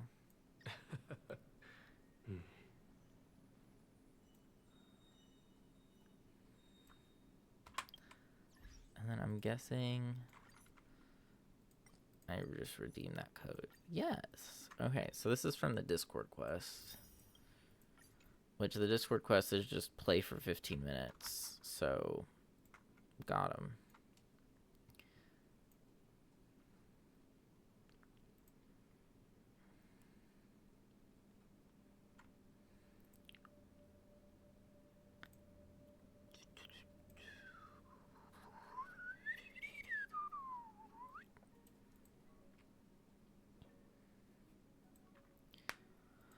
Alright, let's see. Probably do some more polls. Because I like gambling. Also, one off from getting another one, which is so funny. I have 159 out of 160. Nothing. Jeez Louise. Okay. So let's start with our Trailblaze mission. We have to go back to the Reverie. Let's go.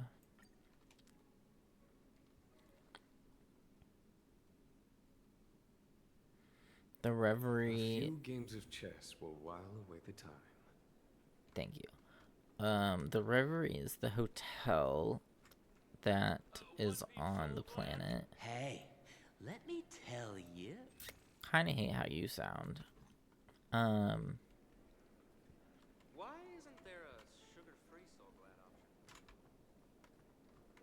But this is the hotel. Or this is the VIP part of the hotel. Bloop.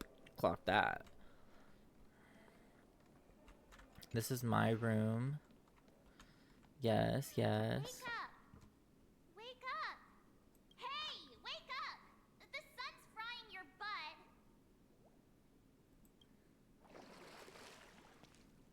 Are you okay? Can you hear me? I didn't hear a peep from your room, and it really freaked me out. What are you talking about? Are you still half asleep or something? The Order's dream is over.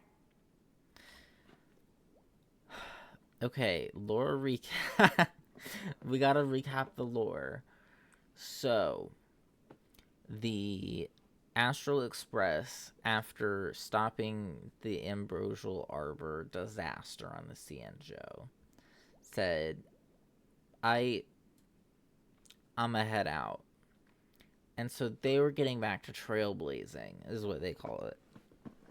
They were getting back to trailblazing. And as they were about to take off, they received a piece of mail from the family, which is the group that runs Penacony. And so they invited the Astral Express, along with many, many other guests, to come to Penacony for a large party, a large celebration, during which I believe it was the Watchmaker, who was the original founder of Penacony. They were kind of implying that the family was going to choose a new watchmaker, but the watchmaker has been lost for a very long time. And so that implication really meant that they were trying to hunt down the watchmaker, and they needed these people's assistance. So the Astral Express shows up to be like, what is this all about? What's going on here? And well, come to find out, during our time here on Penacony,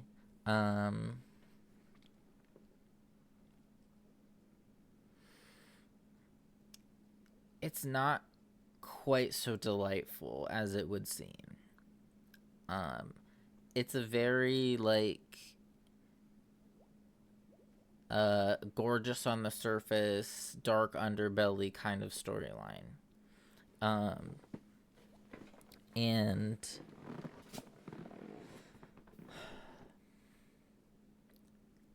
basically, you realize as the story progresses, you play from a few different perspectives.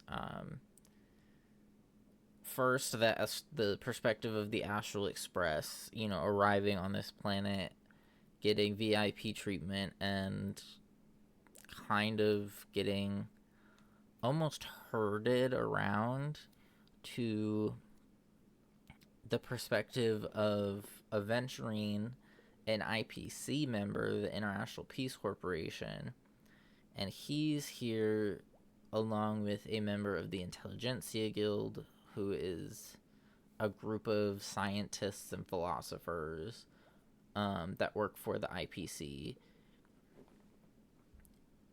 creating new technologies and things for them to sell and whatnot.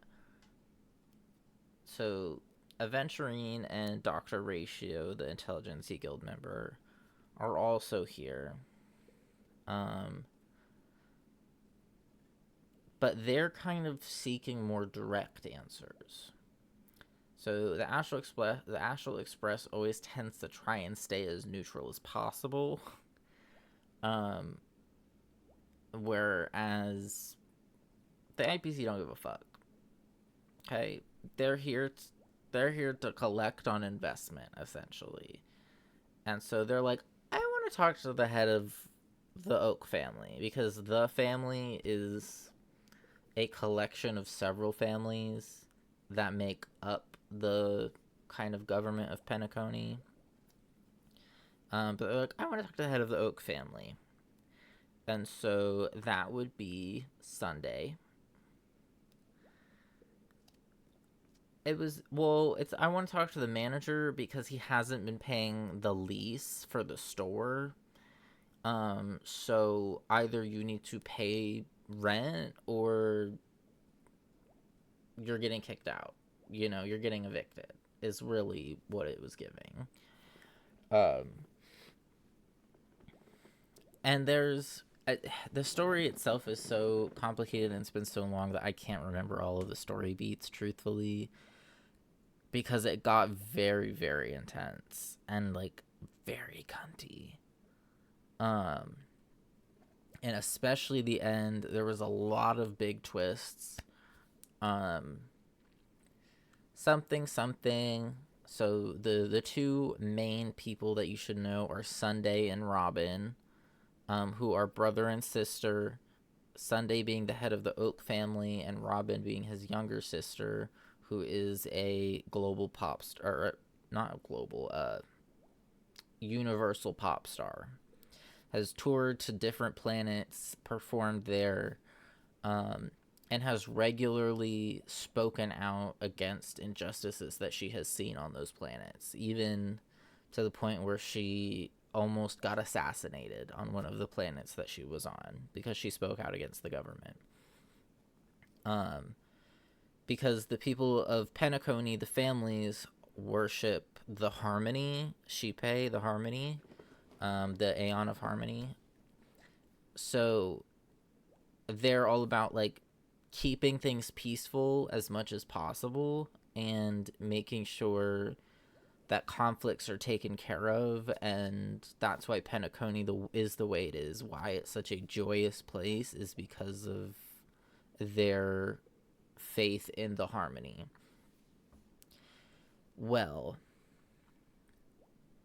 what comes quite close to the Harmony is the Order. And now you may be thinking, how are those the same? Or how are those different? So, the Harmony pushes for peace in an equal way, whereas the Order enforces peace through hierarchy. Of someone needs to rule the masses. The Order is someone needs to rule the masses because they cannot come to a decision on their own and are only going to cause problems. So we need a sole person to dictate what's going to be done by the people in order to maintain harmony. Whereas Harmony is not that. The Harmony is people, regardless of their position, status, who they are, where they've been, what they've come from, deserve peace and unity. Two very similar, but also very different ideas. And so, the plot twist, kind of toward the end of the world, spoiler alert, I'm gonna wait a second.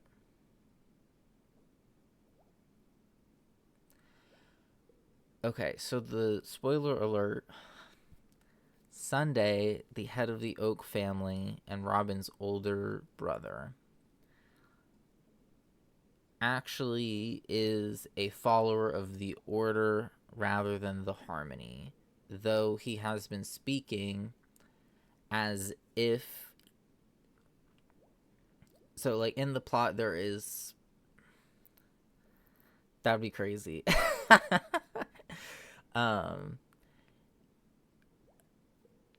In the plot, the Oak family has a direct connection with Shipe and has has gifts from her. So Robin's singing career is because her voice is gifted to her by the harmony by Shippei, and Sunday's has been like heavily influenced and has theoretically a like psychic connection to Shippei, and therefore that's why he's the head of the Oaks family, but also the Oaks family is like the highest tier family out of all of the families. So, well, it turns out that that is actually not true. Sunday has a connection to the Order, not to Shippei, and attempts to directly overthrow Penacony in order to insert the Order over the harmony, and pretty much insert himself as the true leader of Penacony, which completely defeats the purpose of the planet. But he does so by creating a dream within a dream. A lot of the plot for Penacony takes place within the dreamscape, but in doing so, they can, since it's a dream, kind of mess with timelines and memories, because the dreamscape is very malleable. One of the other characters around, her name is Black Swan, and she is a memo keeper. She works for the Remembrance and specializes in memory keeping and memory organization. And she has the ability to wander across memories. And so even though the Order has created this dream within a dream to pretty much prevent people from finding out what it's doing, she is able to unravel what is going on and inform the Astral Express so that they can do something.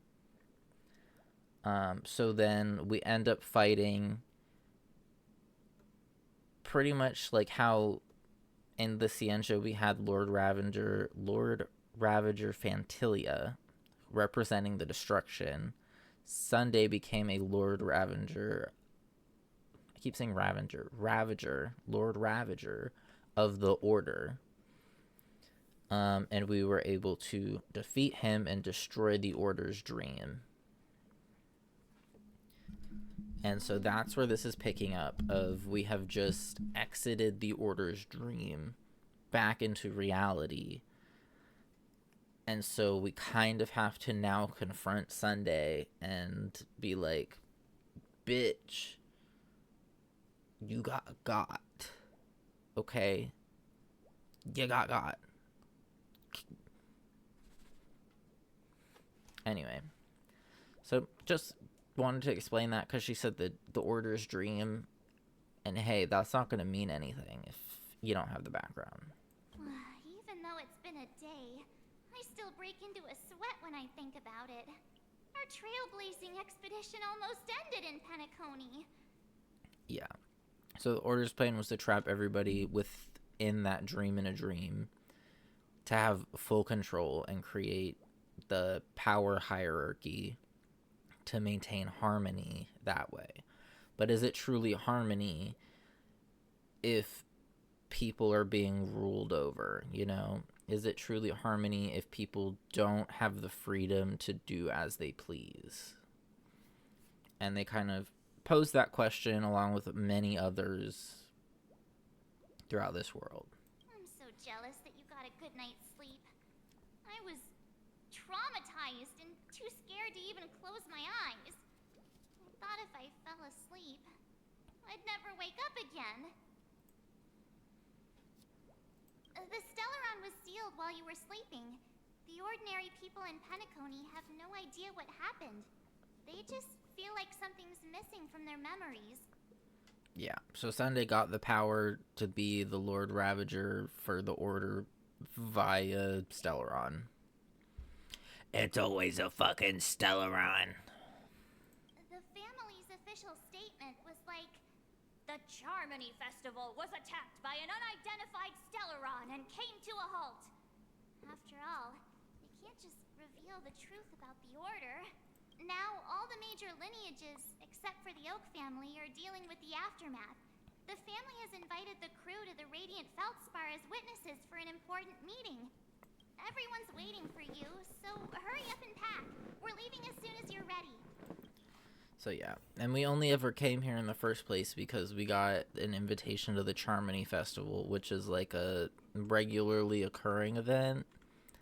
And March really loves Robin, who is set to perform for this festival. Only reason we showed up, by the way.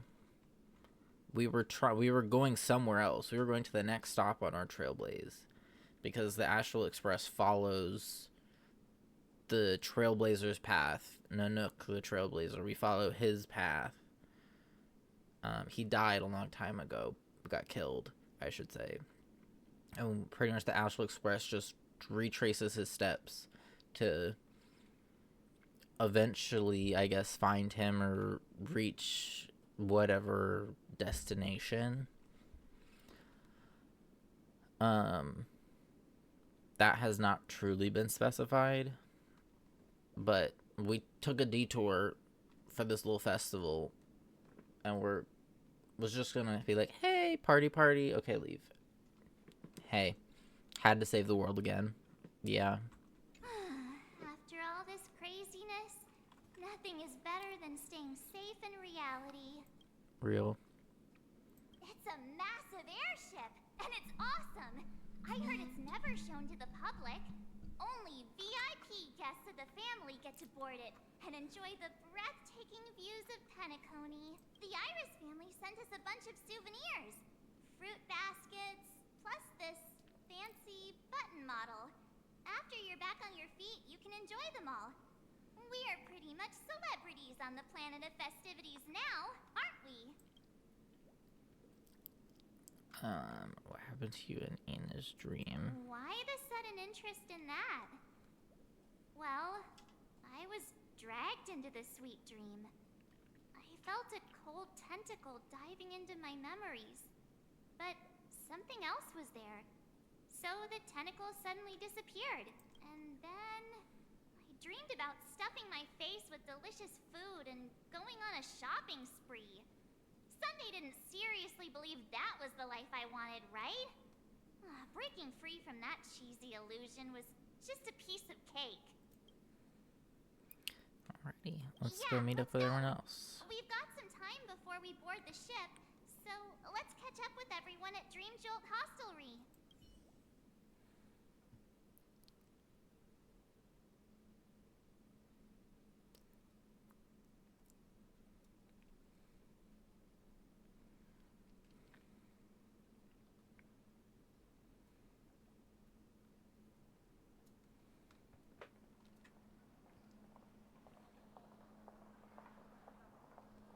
Okay, so this is Firefly. She is a member of the Stellaron Hunters. Firefly, also known as Sam. That giant, like, mech suit that we just fought in the simulated universe, that's her. She comes from a planet that was completely destroyed. And is one of the few remaining members of. She was pretty much born as a military weapon and put into this mech suit, and trained in it from birth. And it was, like, illegal to step out of it and show herself. But there's, like, a whole scene about it that they did earlier in the story. But she's been running around Penacony and was a close friend until she had to attack us. And I say had to because she due to fate, she needed to do that. And I believe she also has like an uncurable illness, meaning she will die soon. And so the Stellar Hunters believe in this guy named Elio, who's written a script for how the rest of the universe will live out. And they believe in that script and follow it to the letter, even if it means doing things that are illegal, immoral, hurting people, whatever. They're going to follow what the script says. And they were each promised a wish, essentially, to make anything come true if they follow the script. And so she has joined with the Stellaron Hunters in order to her wish of curing her disease so that she does not die. How extravagant. Just like Epsilon. How was it? Did it live up to your dreamscape expectations? And that's Silverwolf, one of the other Stellaron Hunters, who is like a little hacker girl. You already asked that when we first got here. Yeah, and you said no back then. But after all this madness, I'd say you've grown fond of it. Just a heads up, you're still on the Bloodhound family's wanted list, so keep a low profile. And this time, it's Firefly in the picture, not Sam. That's gotta be a whole new experience for you, right? Yeah, she's lived most of her life in the mech, so most people don't know what she actually looks like. And most people know her as Sam, not Firefly, because they've only seen the mech. Indeed. In Kafka's words, that's also a missing part of my life. Still, it'd be quite inconvenient if I can't move freely. Could you help me out, Silverwolf? I knew you'd say that. Don't worry. I've hacked all the systems and left no trace.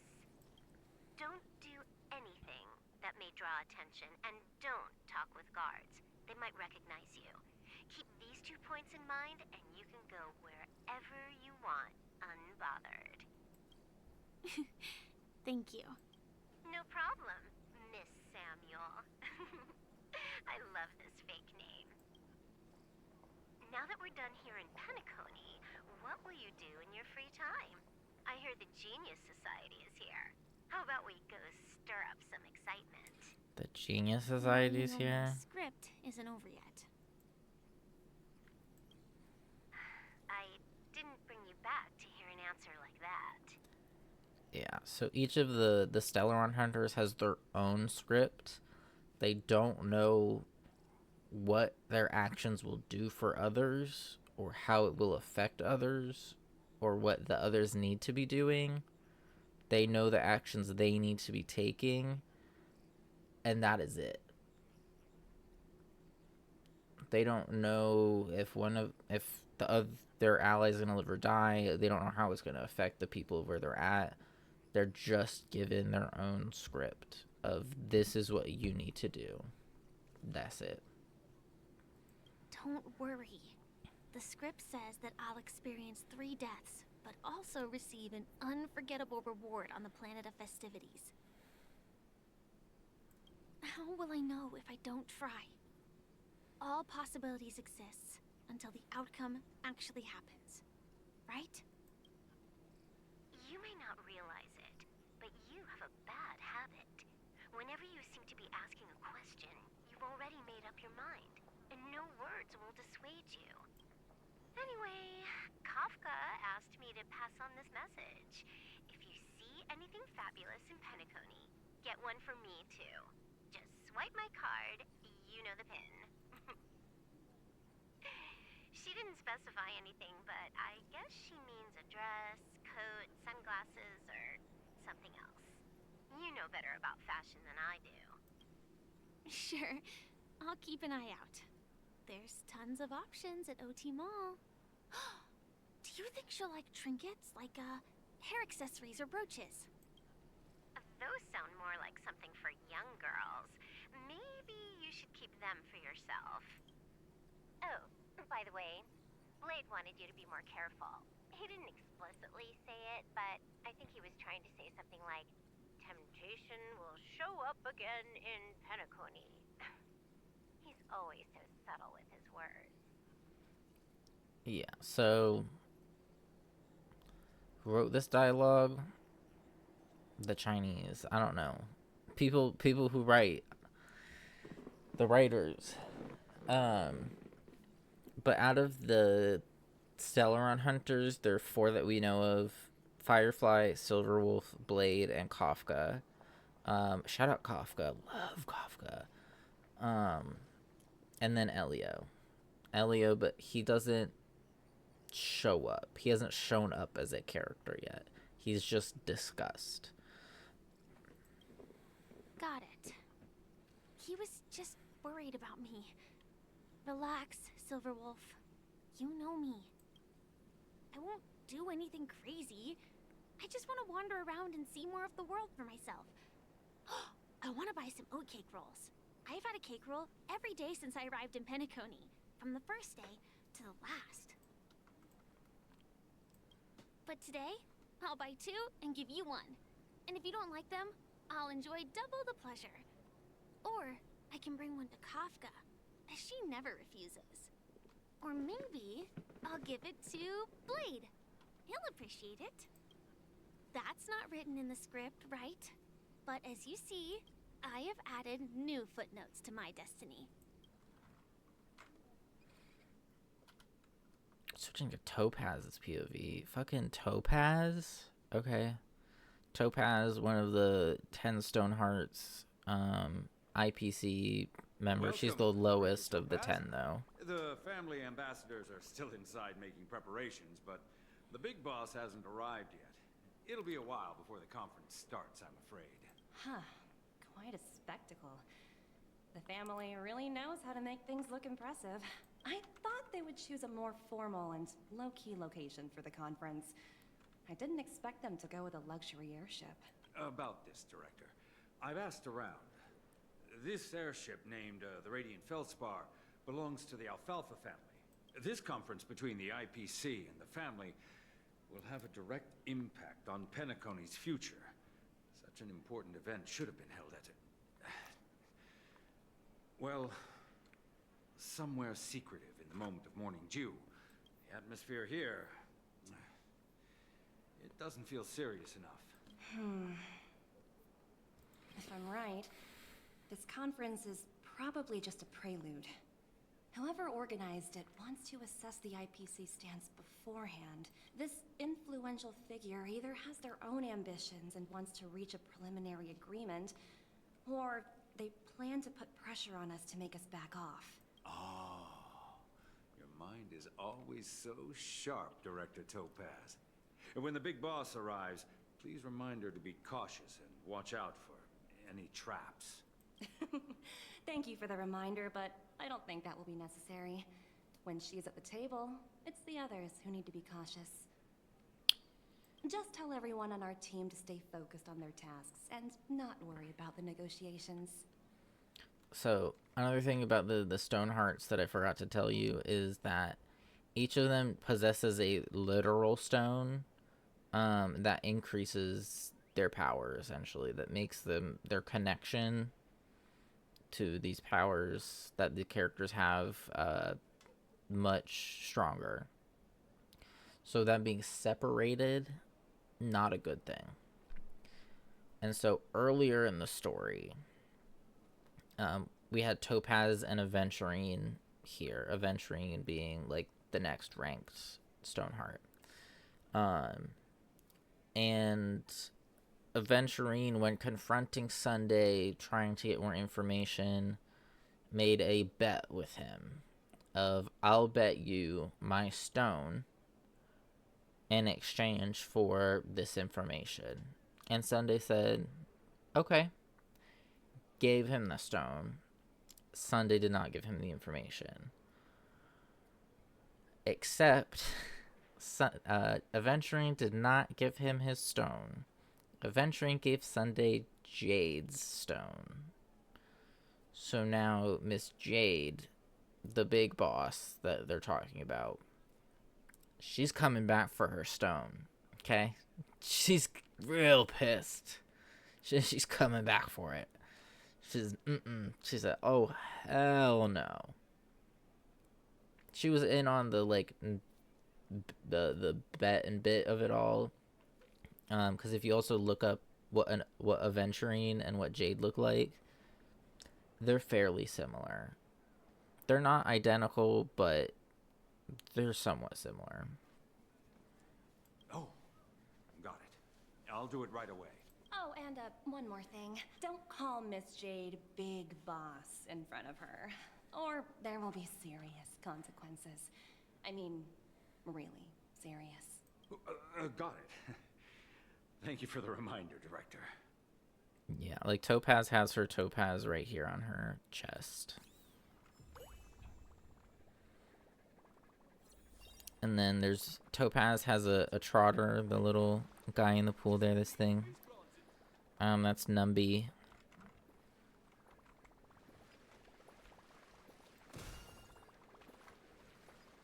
And that's just like her companion that she carries around.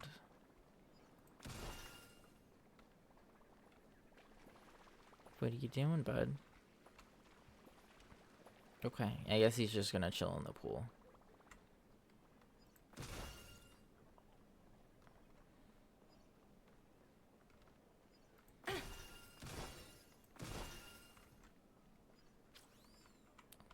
Hi, Numby. You see treasure?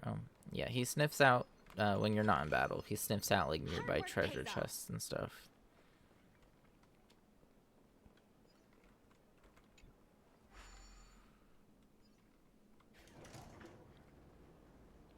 None of the important figures have arrived yet.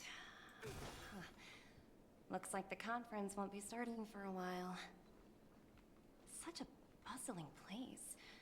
I think I'll take a little walk around. Yeah, I could hear that through the wall. Free stuff. Girl, me fucking too. Ooh, free stuff. So many buttons. How many centuries would it take to press them all? Huh. Didn't expect those pooches to actually recycle them all. Huh? What are these? For your safety, please stay away from those objects. For my safety? Are these buttons something dangerous? Not exactly. Lately, there's been a prankster in the Sweet Dream who's been handing out strange button devices to anyone he meets. According to those involved, he said something like, just press this button and all of Penacony will explode. Luckily, no one believed him. Still, the Bloodhound family collected these buttons just to be on the safe side. What will happen if you press it? Hasn't anyone actually tried?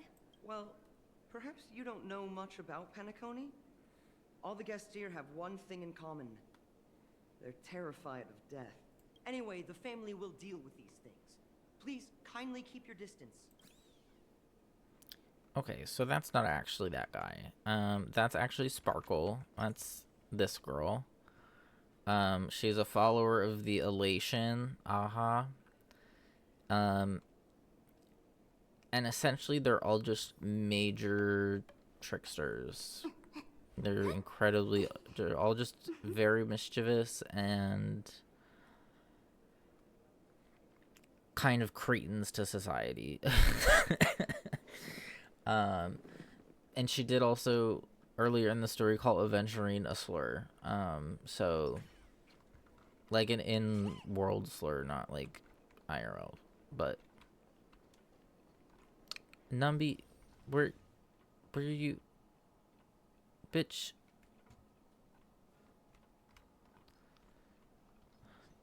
Going all the way up here. God damn, girl.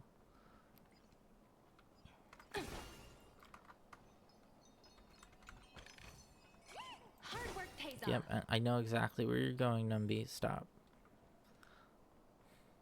like trying to get my dog to not like charge at the door the second it opens.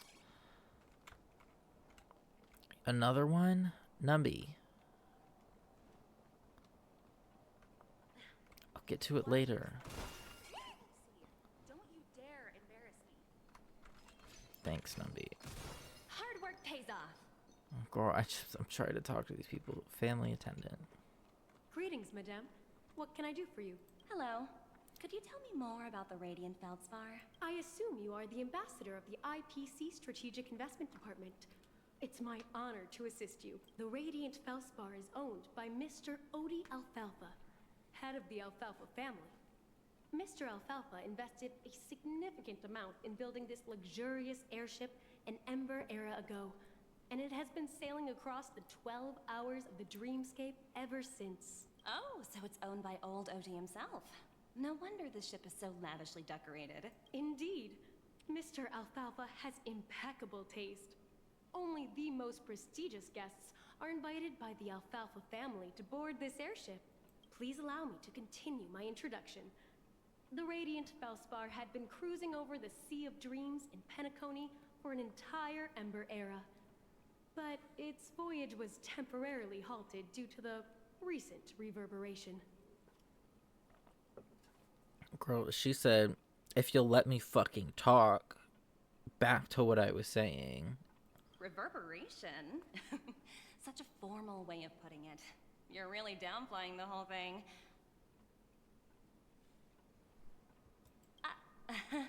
I apologize. Please continue. Following the previous reverberation in the Sweet Dream, the Radiant Feldspar had to suspend its voyage temporarily. Thankfully, the factors that disrupted the dreamscape have been resolved. However, due to, well, certain special reasons, the Charmony Festival, originally scheduled at the Penacony Grand Theater, had to be temporarily postponed. So, Mr. Alfalfa suggested relocating the Charmony Festival to the Radiant Feldspar, taking this opportunity to announce the resumption of the airship's voyage. Ah, well, that would meet the family's needs and also create momentum for Mr. Alfalfa himself. Quite fitting for a legendary tycoon like him. Thank you for explaining matters to me. Goodbye. She really said, if you would shut your mouth, I would finish talking. Thanks. Done it. I know, Numby. Oh, are you hungry, Numby? Food in the dream. Shouldn't taste bad, right? Numby, catch!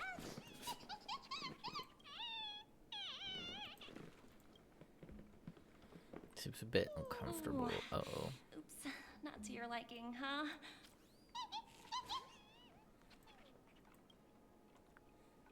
Hello? The Talent Motivation Department? Again? Internal review? Will it ever end? I'm working on a major project. I don't have time to squabble with you guys. The way I handled the Urillo case was approved by senior management, and all of the project logs and calls are complete. Can't you check on them yourselves? I just don't understand. Why are you so fixated on this minor case and constantly escalating it? Seriously, what's your purpose? So, in a previous quest, way back in the story, went to Urilo 6, stopped a Stellaron crisis there, and that Stellaron was preventing all outbound communications and all inbound communications, so the IPC could not contact them or anything. They had been living on their own for a long time, like 250 years or something. And so when we got rid of the Stellaron, that allowed a communication to come through, and so the IPC came to collect on their debt. Back before the Stellaron crisis happened, the leader of Urilo 6 had taken out a loan from them. And so they're like, well, so you owe us the loan amount plus all of the interest of the last 250 years. So that's about $45 kajillion. And the new leader's like, well, we're supposed to have that money. We've literally lived in seclusion that entire time, and we were supposed to do what about that? And so Topaz was the IPC representative that showed up and handled the case. And it ended essentially in, she said, we can either buy your planet and we will create jobs and create job sites and things on this planet to pay it back, or you can give us the money. And so Eurilo 6 said, actually, we will not be selling out to you. Get the fuck off our planet. We'll get you your money. Okay? Take a breath. And so now the IPC is mad at Topaz because she did not secure that planet as a place of operation that they could essentially extract all the resources out of and profit off of. Sounds exhausting. Why not just hang up? Jade! You handled that project quite well. A little ball of ice in exchange for the Astral Express's good favor. That's not a bad deal for the department. It's been a while, little Yelena. I've been looking forward to working with you. Never imagined this day would come so soon. Is there trouble? You can tell me anything. Just like old times. Ah, it's been a while, Madam Jade. I'm honored to have the opportunity to work with you. That's fucked up, Automod. That's fucked up. Don't block the lesbians. No, it's like mother and daughter. So Topaz and Aventurine were both found and rescued by Jade. So they both have a kind of maternal relationship with her. First, Jade bought Aventurine out of a slave trade, and employed him in the IPC, and he's worked himself up into the position he's in now. And Topaz was originally living on a toxic planet where everybody was dying until the IPC came in, took over the planet like they wanted to do with Eurilo 6, provided jobs and stability and environmental needs to the planet. And so Topaz joined the IPC through Jade's guidance. Jade was the one that originally organized that on her planet. So following after Jade's footsteps, joined the IPC and worked herself up into the position she's in now. But Jade's so cunty. She's so cunty.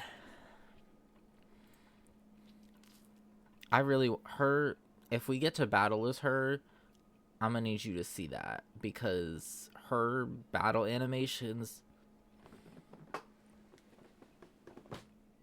Ooh, girl. Ooh, girl. Ooh, girl. Ooh, girl. You're not ready. You're still so formal, aren't you? Forget about the hierarchy and treat me as your equal. No need for unnecessary titles like madam. I'm sorry, but it might take some time to get used to that. After all, you are a senior. Well, now that we're both members of the 10 Stonehearts, I need you to be at your best. Especially since the upcoming negotiations leave no room for error.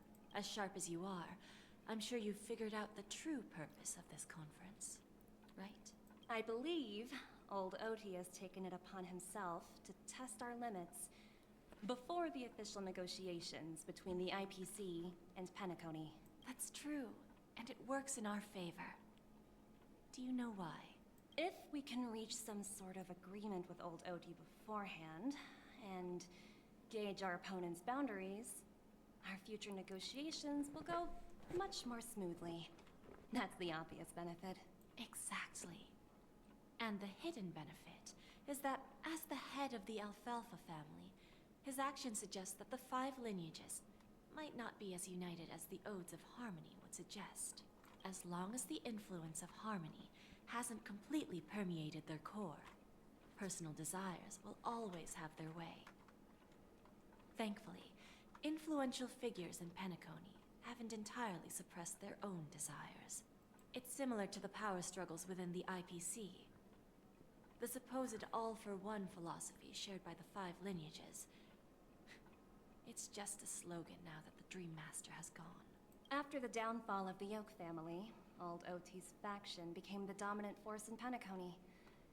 Even if we consider only the succession order, he's the longest serving and most senior among all the family heads. Yes. That's exactly why we need to handle the conference following an agreed-upon strategy. It's like playing a game of chess, where every move needs to be carefully thought out. Absolutely. The 3 steps of negotiation. Listen, test, and strike. That's what you taught me. Pretty clear. Although, you seem to have changed the order in the Yarilo case. That was based on my personal experience. I apologize for interrupting your conversation, but the family head is ready to meet the ambassadors from the Strategic Investment Department. Time to get to work. Let's prepare ourselves and meet that esteemed supporting actor. Remember, our goal is to create an opportunity for the IPC to enter Penacony. Aventurine has already made a small opening, and you and I, we're going to tear it wide open. Wanky.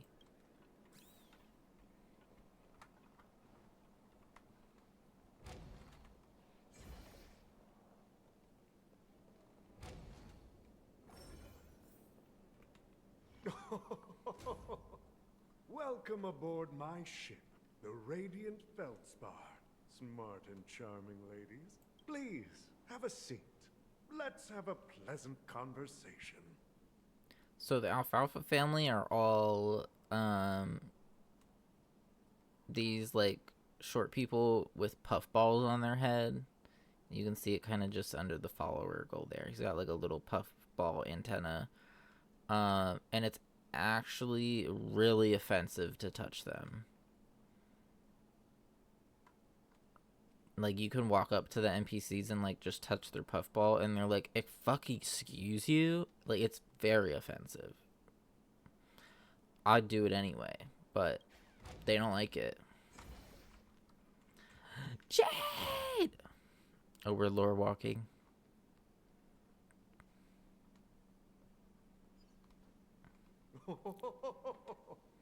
Welcome aboard, my dear ladies. Forgive me for any lack of attentiveness that might have led to a lengthy wait outside. No problem at all, Mr. Alfalfa. It's my honor to meet you in person. You may not be aware, but the book Odi Alfalfa, the biography, is a must-read for all Strategic Investment Department employees. After all, to many, you are the legendary figure who single-handedly built the Penacony economy. I expected no less from the 10 Stonehearts from the Strategic Investment Department. You're definitely skilled in the art of conversation. I see that chest in the background. I want it. I always enjoy talking to smart people because we don't have to beat around the bush. We can just get straight to the point instead. Since I invited you IPC ambassadors on board, I'm sure you've figured out the topic I'd like to discuss, yes? The future of Penacony, if I'm not mistaken. Precisely. Those few words represent a terribly complicated situation indeed. Let's take that golden-haired guy who's not showing up, for example. He put in great effort and almost got himself killed. But what was it all for? Wasn't it eventually to create an opportunity for you IPC to regain control of the precious Astana? The wisdom and experience you've accumulated over 10 Amber Eras are truly impressive. Let's assume your assumptions are correct, Mr. Alfalfa. How would you respond to the IPC's actions? I appreciate your composure, Miss Jade.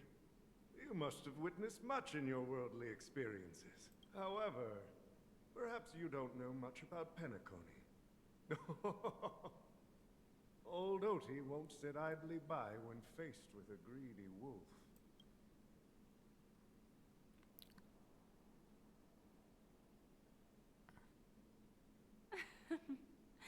Please, go ahead. I'm all ears. Then I'll be straightforward. I requested this meeting before the official conference to dissuade the Strategic Investment Department from trying to lay a finger on Penacony. If you back off now, you can make a smooth exit and prevent the IPC from losing face during more important negotiations. One of our P-45 executives was attacked and nearly killed in the Dreamscape. The IPC can't simply ignore this incident. Moreover, considering the turbulence during the Charmony Festival, Penacony's credibility has taken a hit in the public's eyes. Despite your determined attitude, the issues plaguing Penacony are real, are they not? You use the term real, Miss Topaz, but let's not forget that this is the realm of dreams. If you want to succeed here, you need ambition and unconventional thinking. Curious about how I plan to respond to the IPC? Well, I don't mind sharing. My actions will help Penacony take a significant step forward by self-listing and going public. Going public? If I'm not mistaken, you want to bypass the IPC and go public on a universal scale. Oh, she's not happy about that. Precisely.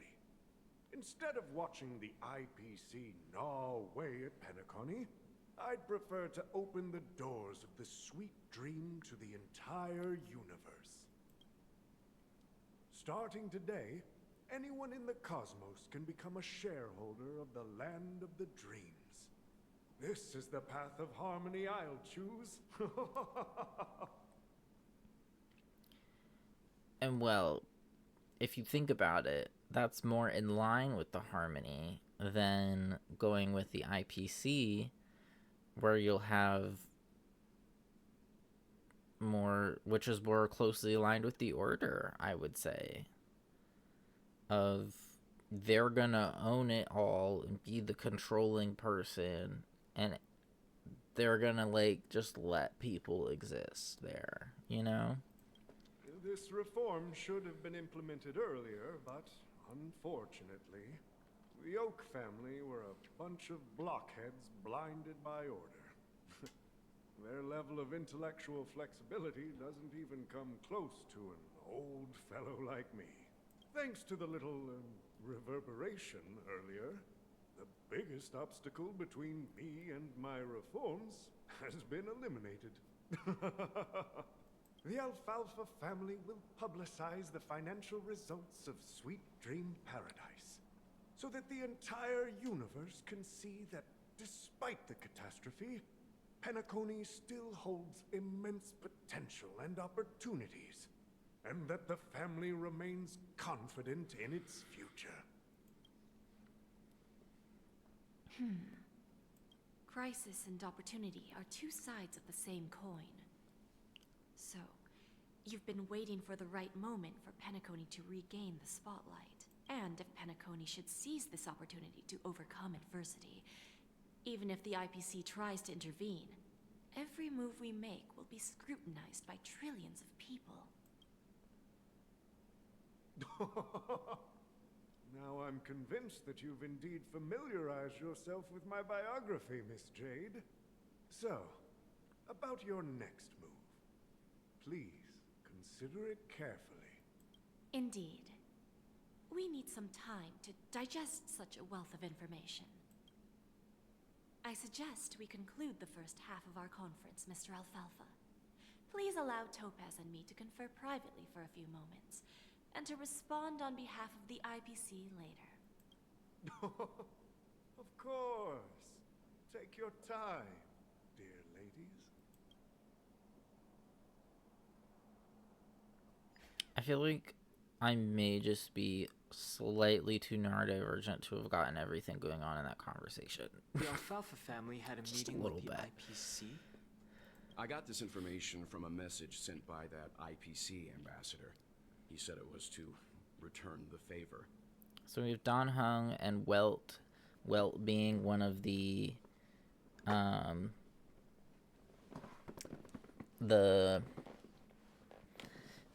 sorry, I don't know why I'm like struggling. One of the other members of the Astral Express. He's one of the two older people on the Express who have been around the block a few times.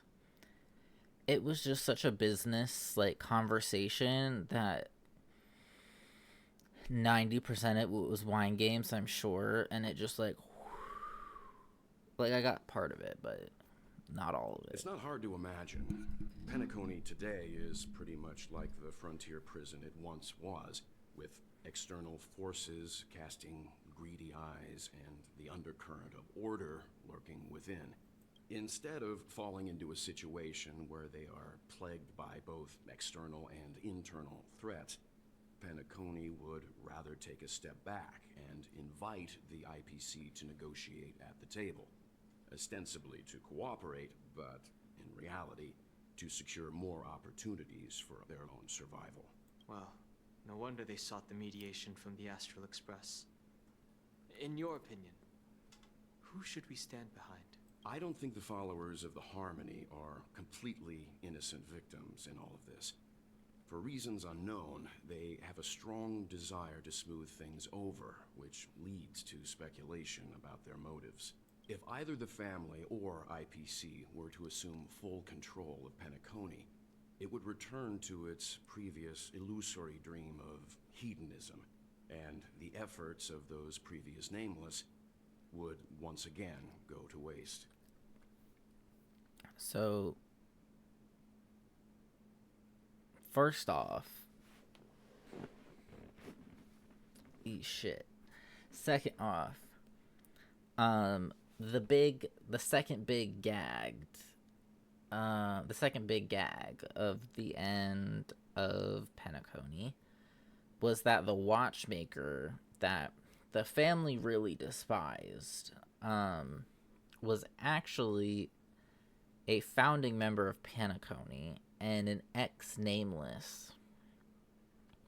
Was a nameless that traveled with the Astral Express, and him, as well as several other of the nameless of the Astral Express, stopped at Penacony and got off the Astral Express at that point, and together built the foundations of the dreamscape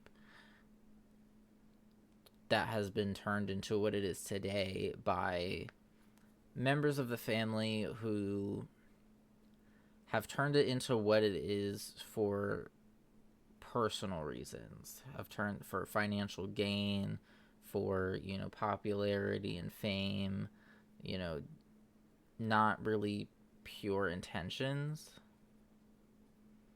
I never watched Untucked this week. I still haven't watched this week's episode.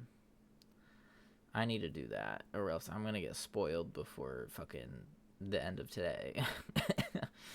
The amount of spoilers that get posted online the second the episode is uploaded. Some of y'all need to take a deep breath. Some of y'all need to take a deep breath out there. Like, please, just give us 48 hours. Yeah, actually. And they're watching starting at midnight. It's crazy. Like, some of y'all need to get off the internet. Some of y'all need to get off the internet. There you are. Did you rest well? I didn't disturb you since you were in a deep sleep. Where's Himiko? She went to negotiate with the family as a representative of the crew. She'll contact us once her arrangements are ready. So Himiko's the other older individual on the Astral Express. Otherwise, myself, March 7th, and Don Hung are we're the youngsters And then there's Well and Himiko are the elders, kind of. They provide a lot more of the guidance to the other three.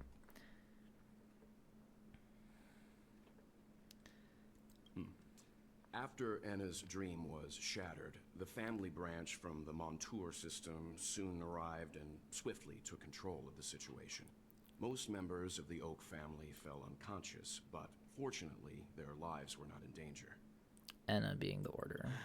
The mastermind behind the plans was confirmed to be Gopher Wood, the previous Dream Master. But by the time we arrived, he was dead already. He'll face a trial. As for further details, the family would rather not disclose them. Ultimately, the public perceived the incident as an attack by evil forces targeting the Charmony Festival. They believe the family failed to safeguard the Sweet Dream, significantly eroding their credibility in the process. While quite different from the truth, this appears to be the outcome with the least impact. We'll say the episode will gag you. Ginger wins her 5th challenge in a row, and George just goes home. I don't know, I'm just talking shit. Don't actually say yes or no. You don't know who's awake and who's pretending to be asleep. Well, they'll open their eyes in the face of danger. Once the danger subsides, they'll embrace the sweet dream again. Siobhan! Here's a toast, with 3 glasses of glory of the Trailblaze to all of you. So Siobhan is a member of the Oak family as well. God, I wish. No. All of the Oak family members have this little halo on their head. What are you talking about? This is my lounge. It's good to see you all again. Although we might be saying goodbye again after this reunion.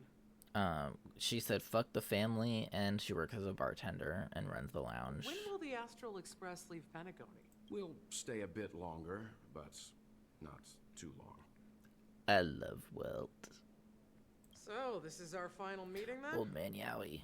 If this is a farewell, then it seems to be missing something. Music? Atmosphere? Maybe a special drink to honor those who are not here. Let's see. The mixed drink should be solemn, dignified, and unique. As we'll use it to pay respect to those fallen heroes. To the nameless, resting in peace. And to Gallagher.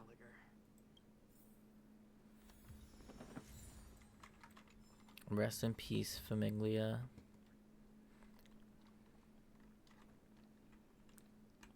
What's up, Siobhan? Ready to mix your drink? What happened I'm to not Gallagher? sure. I haven't seen him since our last meeting at the lounge. Come to think of it, he always did come and go quietly.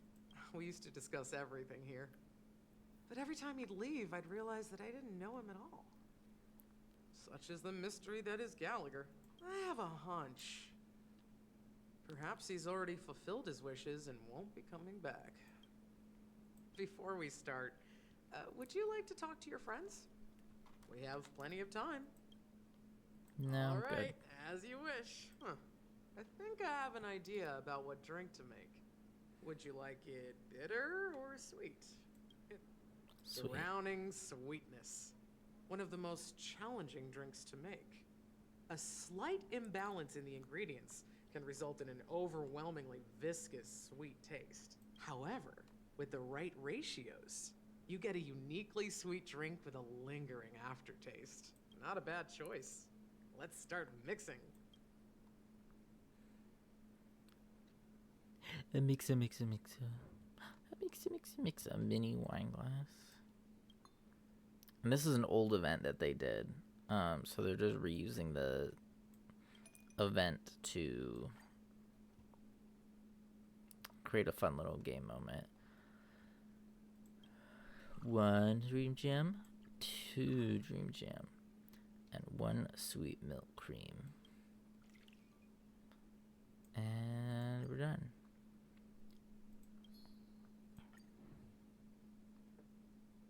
Very sweet, very strong, very thick. Ooh. So they're bringing back Rada Queen for next episode. That's crazy. Words always fall short. If you want to bring closure to past events at this lounge, there's no better way than mixing a drink. That's not some shit that you should be putting on an All-Star season. I'm sorry. Absolutely not.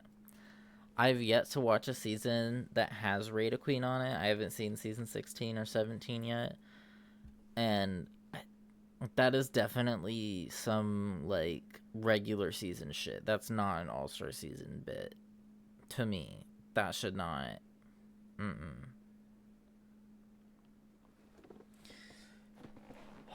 And you know Ginger's gonna win the Lollapalooza. You know that. Blend all your memories and emotions together and stir them well. Through the filter of time, what remains in the glass is something to savor. I just don't like how you can be really strategic about it. Like, yes, that's kind of the point. That's kind of the drama. But I'd rather just... I don't know. I'd just rather a winner be picked. No, it's absolutely the top two are going to be Ginger and Georges. And... Ginger's going to win. You know? I don't know. Or maybe it's time for Butthole.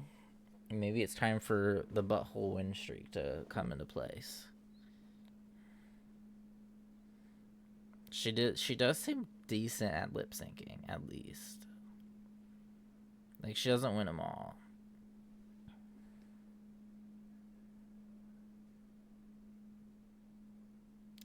Angeria. Not Algeria. Angeria. Jimbo, Angeria, Ginger. Ugh, sorry. I like Angeria. I don't think she should have won that season. Did she do well? Yeah. I think Roxy did better. I think Roxy did better. Yeah, not nice to Roxy. And Roxy has publicly said, yeah, after that, I will not be going back on Drag Race. I will not be giving All Stars another chance. That's put a bad taste in my mouth. And unfortunately, that's going to be the last of me here. Which, yeah. They set her up for the win, did the whole winner edit, did the whole 9 yards, and then just didn't crown her. I would be seething. Yes, Jujubee should win All Stars 10. Well, it's done. Here's to the nameless resting in peace. And to my friend, Gallagher. The spirit of freedom will spread far and wide among the stars. And its legacy will be more timeless than a pastoral song. We're not accepted by the outside world, so we've gathered here. And one day, our souls will return to the same place. Cheers. Blue. My god, it's the Astral Express group chat.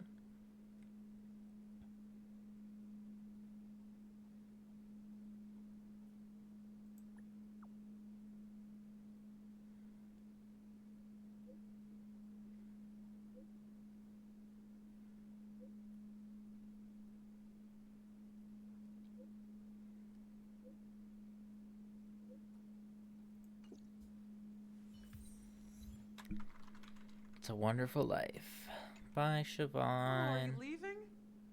Oh, then take this with you. The birdie. I've mixed more of this last special drink for you. The past shouldn't be forgotten. So I hope it brings back the flavors of Penacony. Thank you. I'm sure it'll leave a lasting impression. If you happen to run into Gallagher, make sure he has a sip too. I know his tastes, and he'll be thrilled. Alright, enough with the heavy stuff. You guys have important things to take care of, so let's not dwell on things. Whether it's the Astral Express or Penacony, there's still a long journey ahead. So let's lift our spirits, guys! I love that I can tell she was a tongue piercing. And embark towards our tomorrows.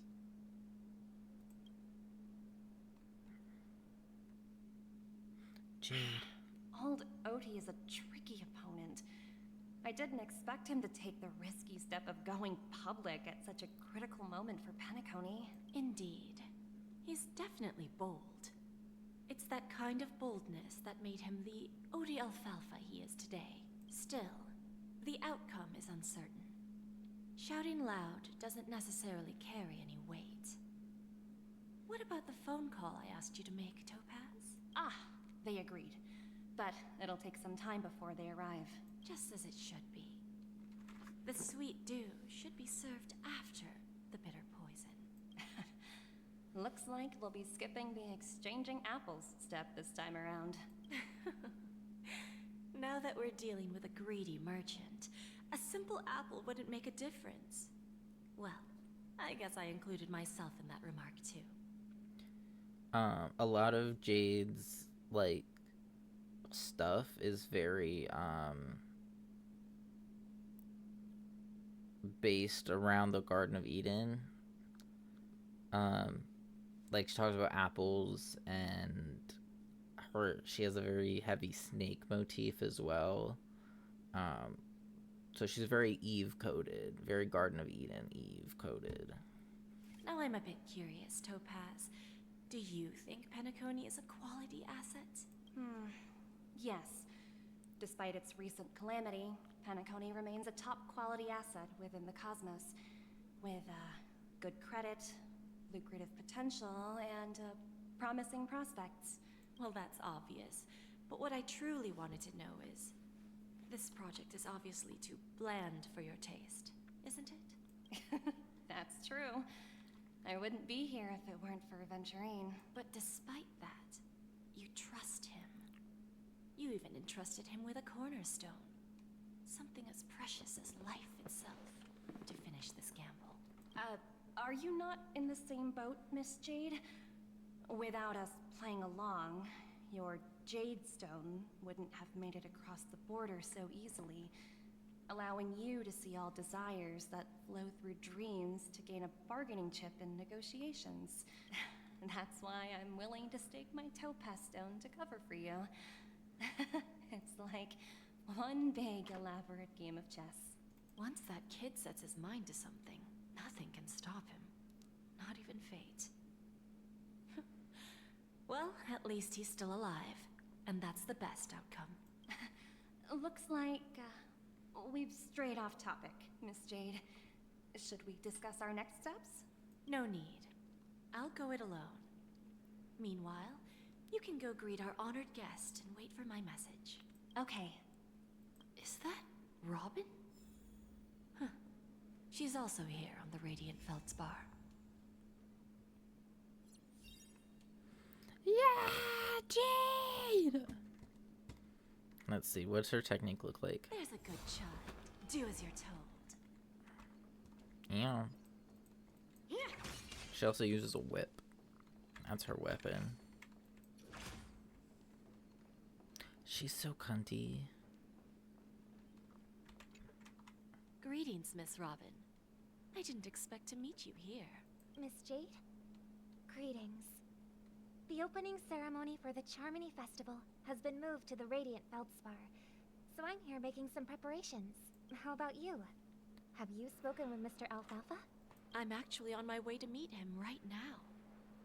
Do you know him well, Miss Robin? Unfortunately, I've never met him. I've only heard a few comments from the former head of the Oak family. Mr. Alfalfa is respectable when it comes to business, but in other respects, I can't say the same. Where do you think the future of the planet of festivities is headed? I believe the sweet dream will see its rebirth. Just like the Radiant Feldspar resumed its voyage, the Harmony needs a new direction. Only by bidding farewell to the past can we actually sail into the future. There are no permanent allies or everlasting enemies. So let's both take what we need from this deal. Naturally. I'm looking forward to your performance. See you at the festival. See you later, Miss Jade. Yeah. Lady Vermilion, nice to see you again.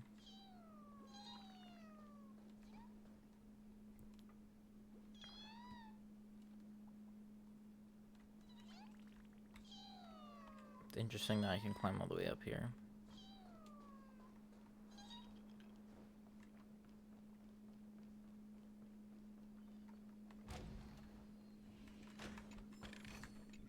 Is that all? Hardly worth the bother.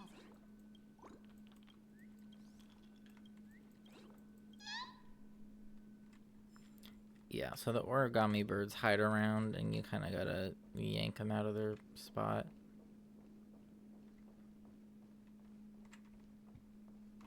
Okay, I gotta go back down.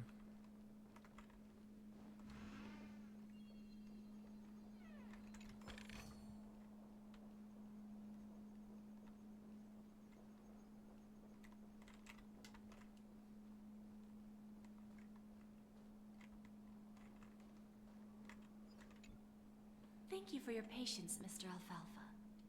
Let's continue our discussion. Figured out something already, Miss Jade? But where is Miss Topaz? Topaz has something else to take care of. You'll be seeing her later. Talks can still continue between the two of us.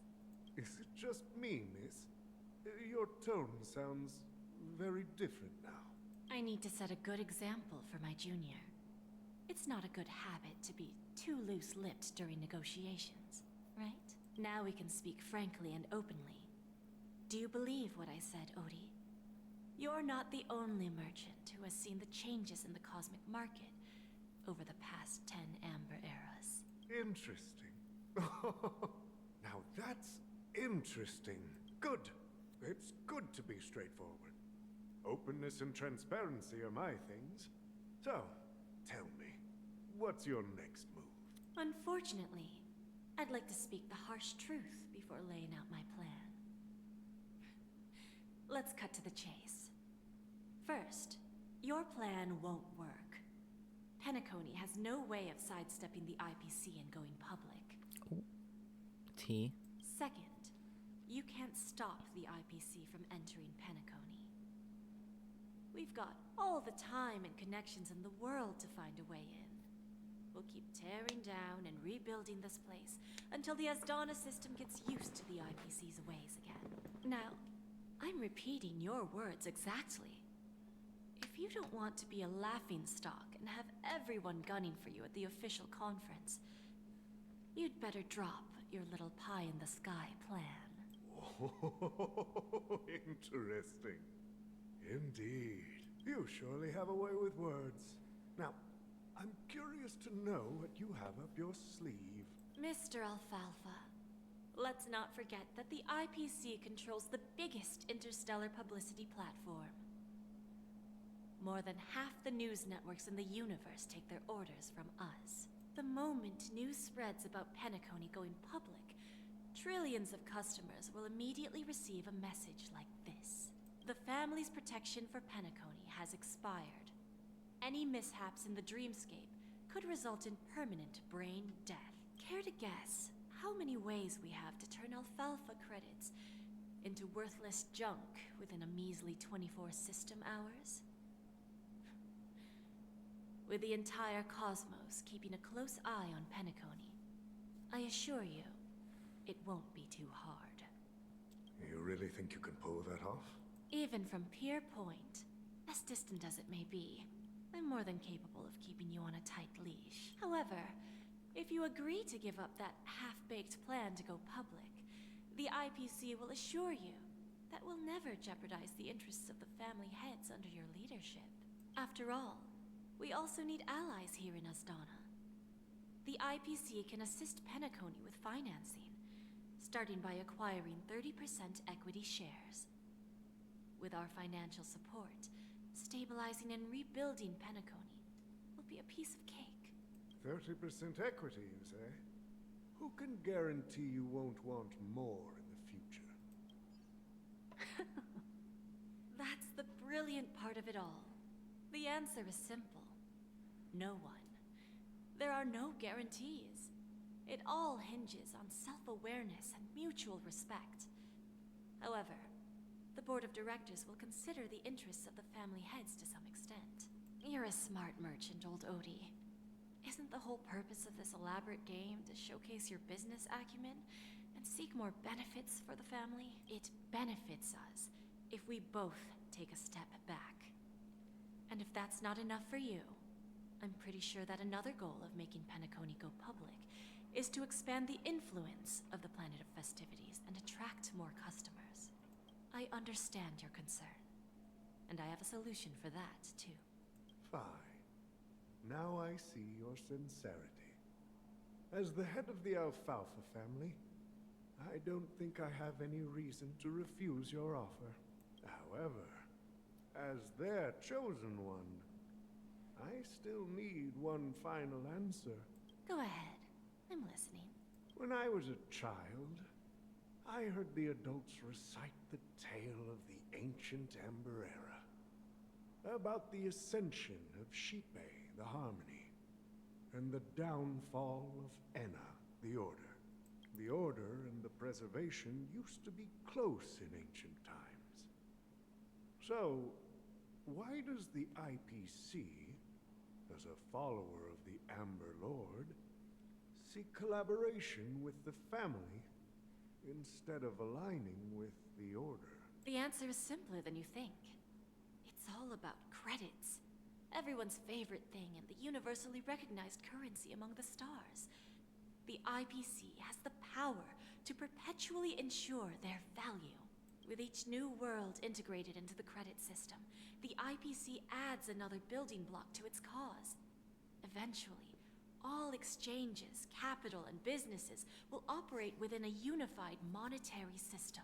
By then, all planetary developments will be recorded in accounts with well-defined values and the ability for exchange and circulation. And the heart of everything will be Klepoth's credit.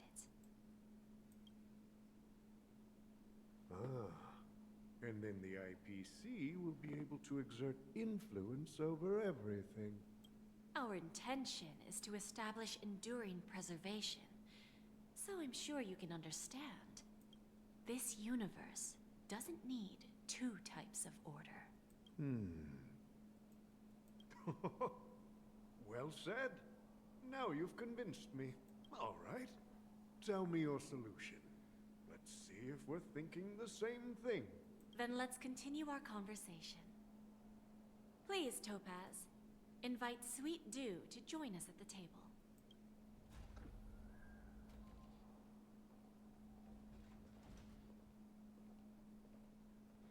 Himeko! Thank you for your presence, Miss Himeko.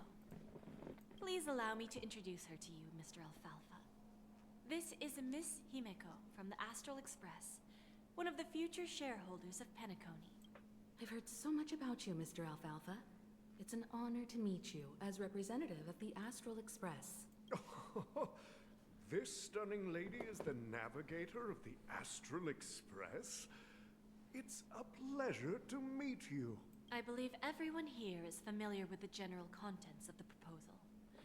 After this round of financing, the IPC is expected to hold 30% of Penacony's shares. Then, the IPC will transfer 5% of that stake to the Astral Express and recommend Miss Himeko as an independent director to honor the sacrifices and contributions made by the former Nameless to the land of the dreams. While this decision isn't finalized yet, we are honored that everyone here recognizes the way of the Trailblaze. While the Nameless didn't embark on their journeys for fame or fortune, if this is the wish of both the family and the IPC, I will represent the Astral Express and fulfill my duty as a member of the board of directors. The entire crew has agreed to assist in the reconstruction of Penacony. Beyond that, in our future travels, we are committed to bringing the beautiful dreams of the Planet of Festivities to more worlds. Of course, all cooperation is based on one premise. The path of harmony in Penacony must not be distorted again, and such a tragedy must never recur.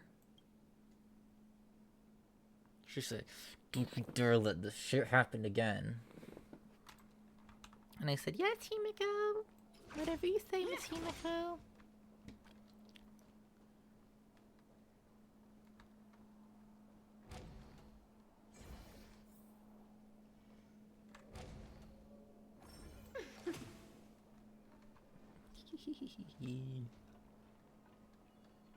I like Jade.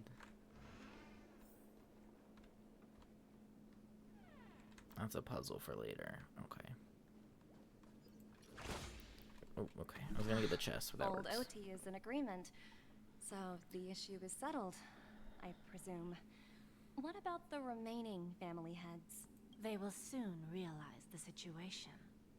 When the last question was asked, old Odie represented more than just the Alfalfa family. When should we schedule the formal negotiations? I'll handle the arrangements. It's all up to you. I'll step back and let you handle the negotiations and takeover. I won't be involved. But Miss Jade, this is... Aventurine initiated this case, and you were his project partner. If that kid hadn't overplayed his hand, I wouldn't have been pushed to the forefront. I came here today to help you sort out the toughest issue. I trust you'll be able to wrap things up quite nicely, little Yelena. Of course. There won't be any problems.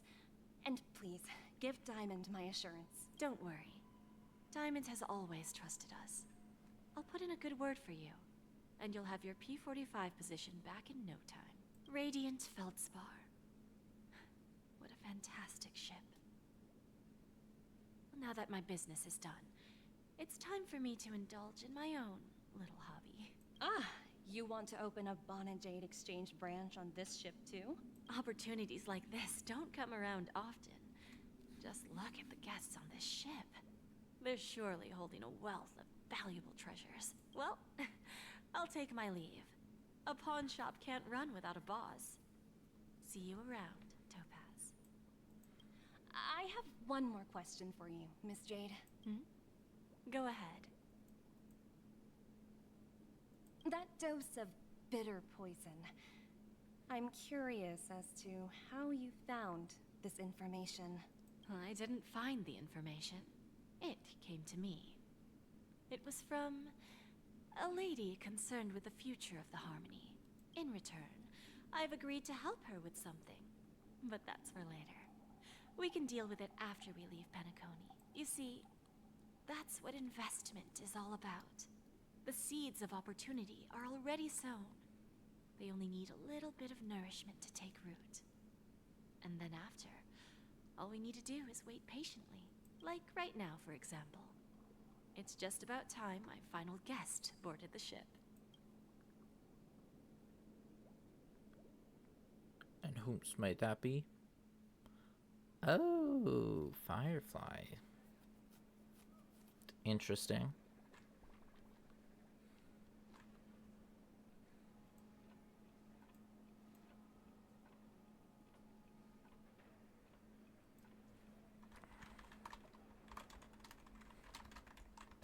Sneaking in was way easier than I thought. The family's security is as lax as ever.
the Radiant Feldspar. So luxurious. A pawn shop that grants wishes. Is there really a place like that on the ship? I'll find out for myself if the rumors are true or not. Alright, so I think I'm going to... Oh, do you... Yes, I'm good. Nut. I think I'm gonna nut. No. I think I'm gonna wrap up stream. Sorry, I just got a bunch of Discord pings for some reason, and that's what I was like staring at. I'm like, what the fuck? But I think I'm going to wrap up stream here. Because it's starting to get late, and yeah. And the wise words of Ariana Grande. Yeah. So, I'm just gonna wrap up.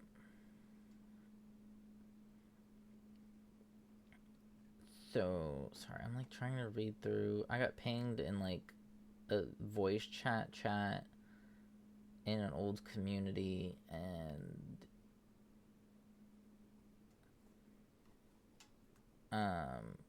I'm just like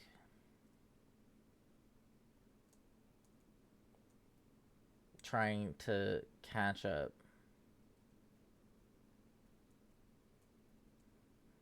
On like what the hell is happening.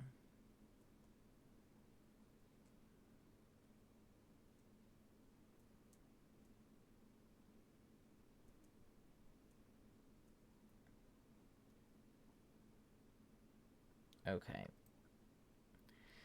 Anyway. No, I'm not addressing that. But thank you everybody for, sorry, I have to collect myself again. Thank you everybody for coming out. Thank you so much for watching. Thank you so much for chatting. Thank you so much to my lurkers. I do genuinely really appreciate it, and it does really mean a lot, because I do have so much fun streaming and getting to yap at y'all. As stupid as it sounds, I do. So thank you all very much. I have, don't forget to follow if you aren't and you liked what you saw here today. And also so you can get notifications for when I go live, because my schedule's very all over the place at the moment.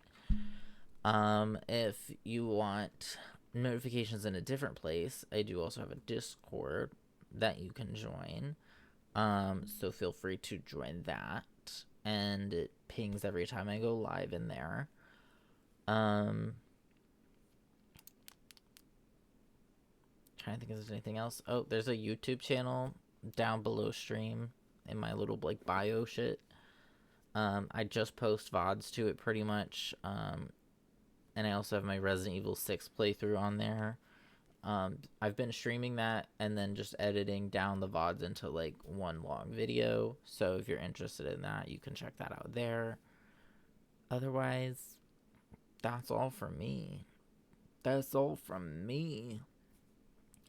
But yeah, thank you again, everybody, for coming out. And I hope you have a wonderful rest of your night. Bye.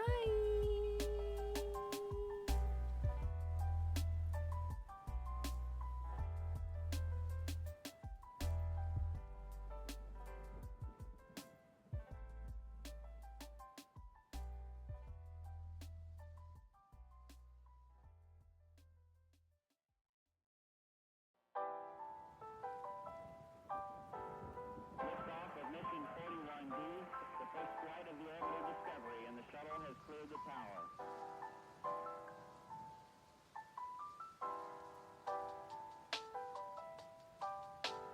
Discovery's core computers now have primary control of critical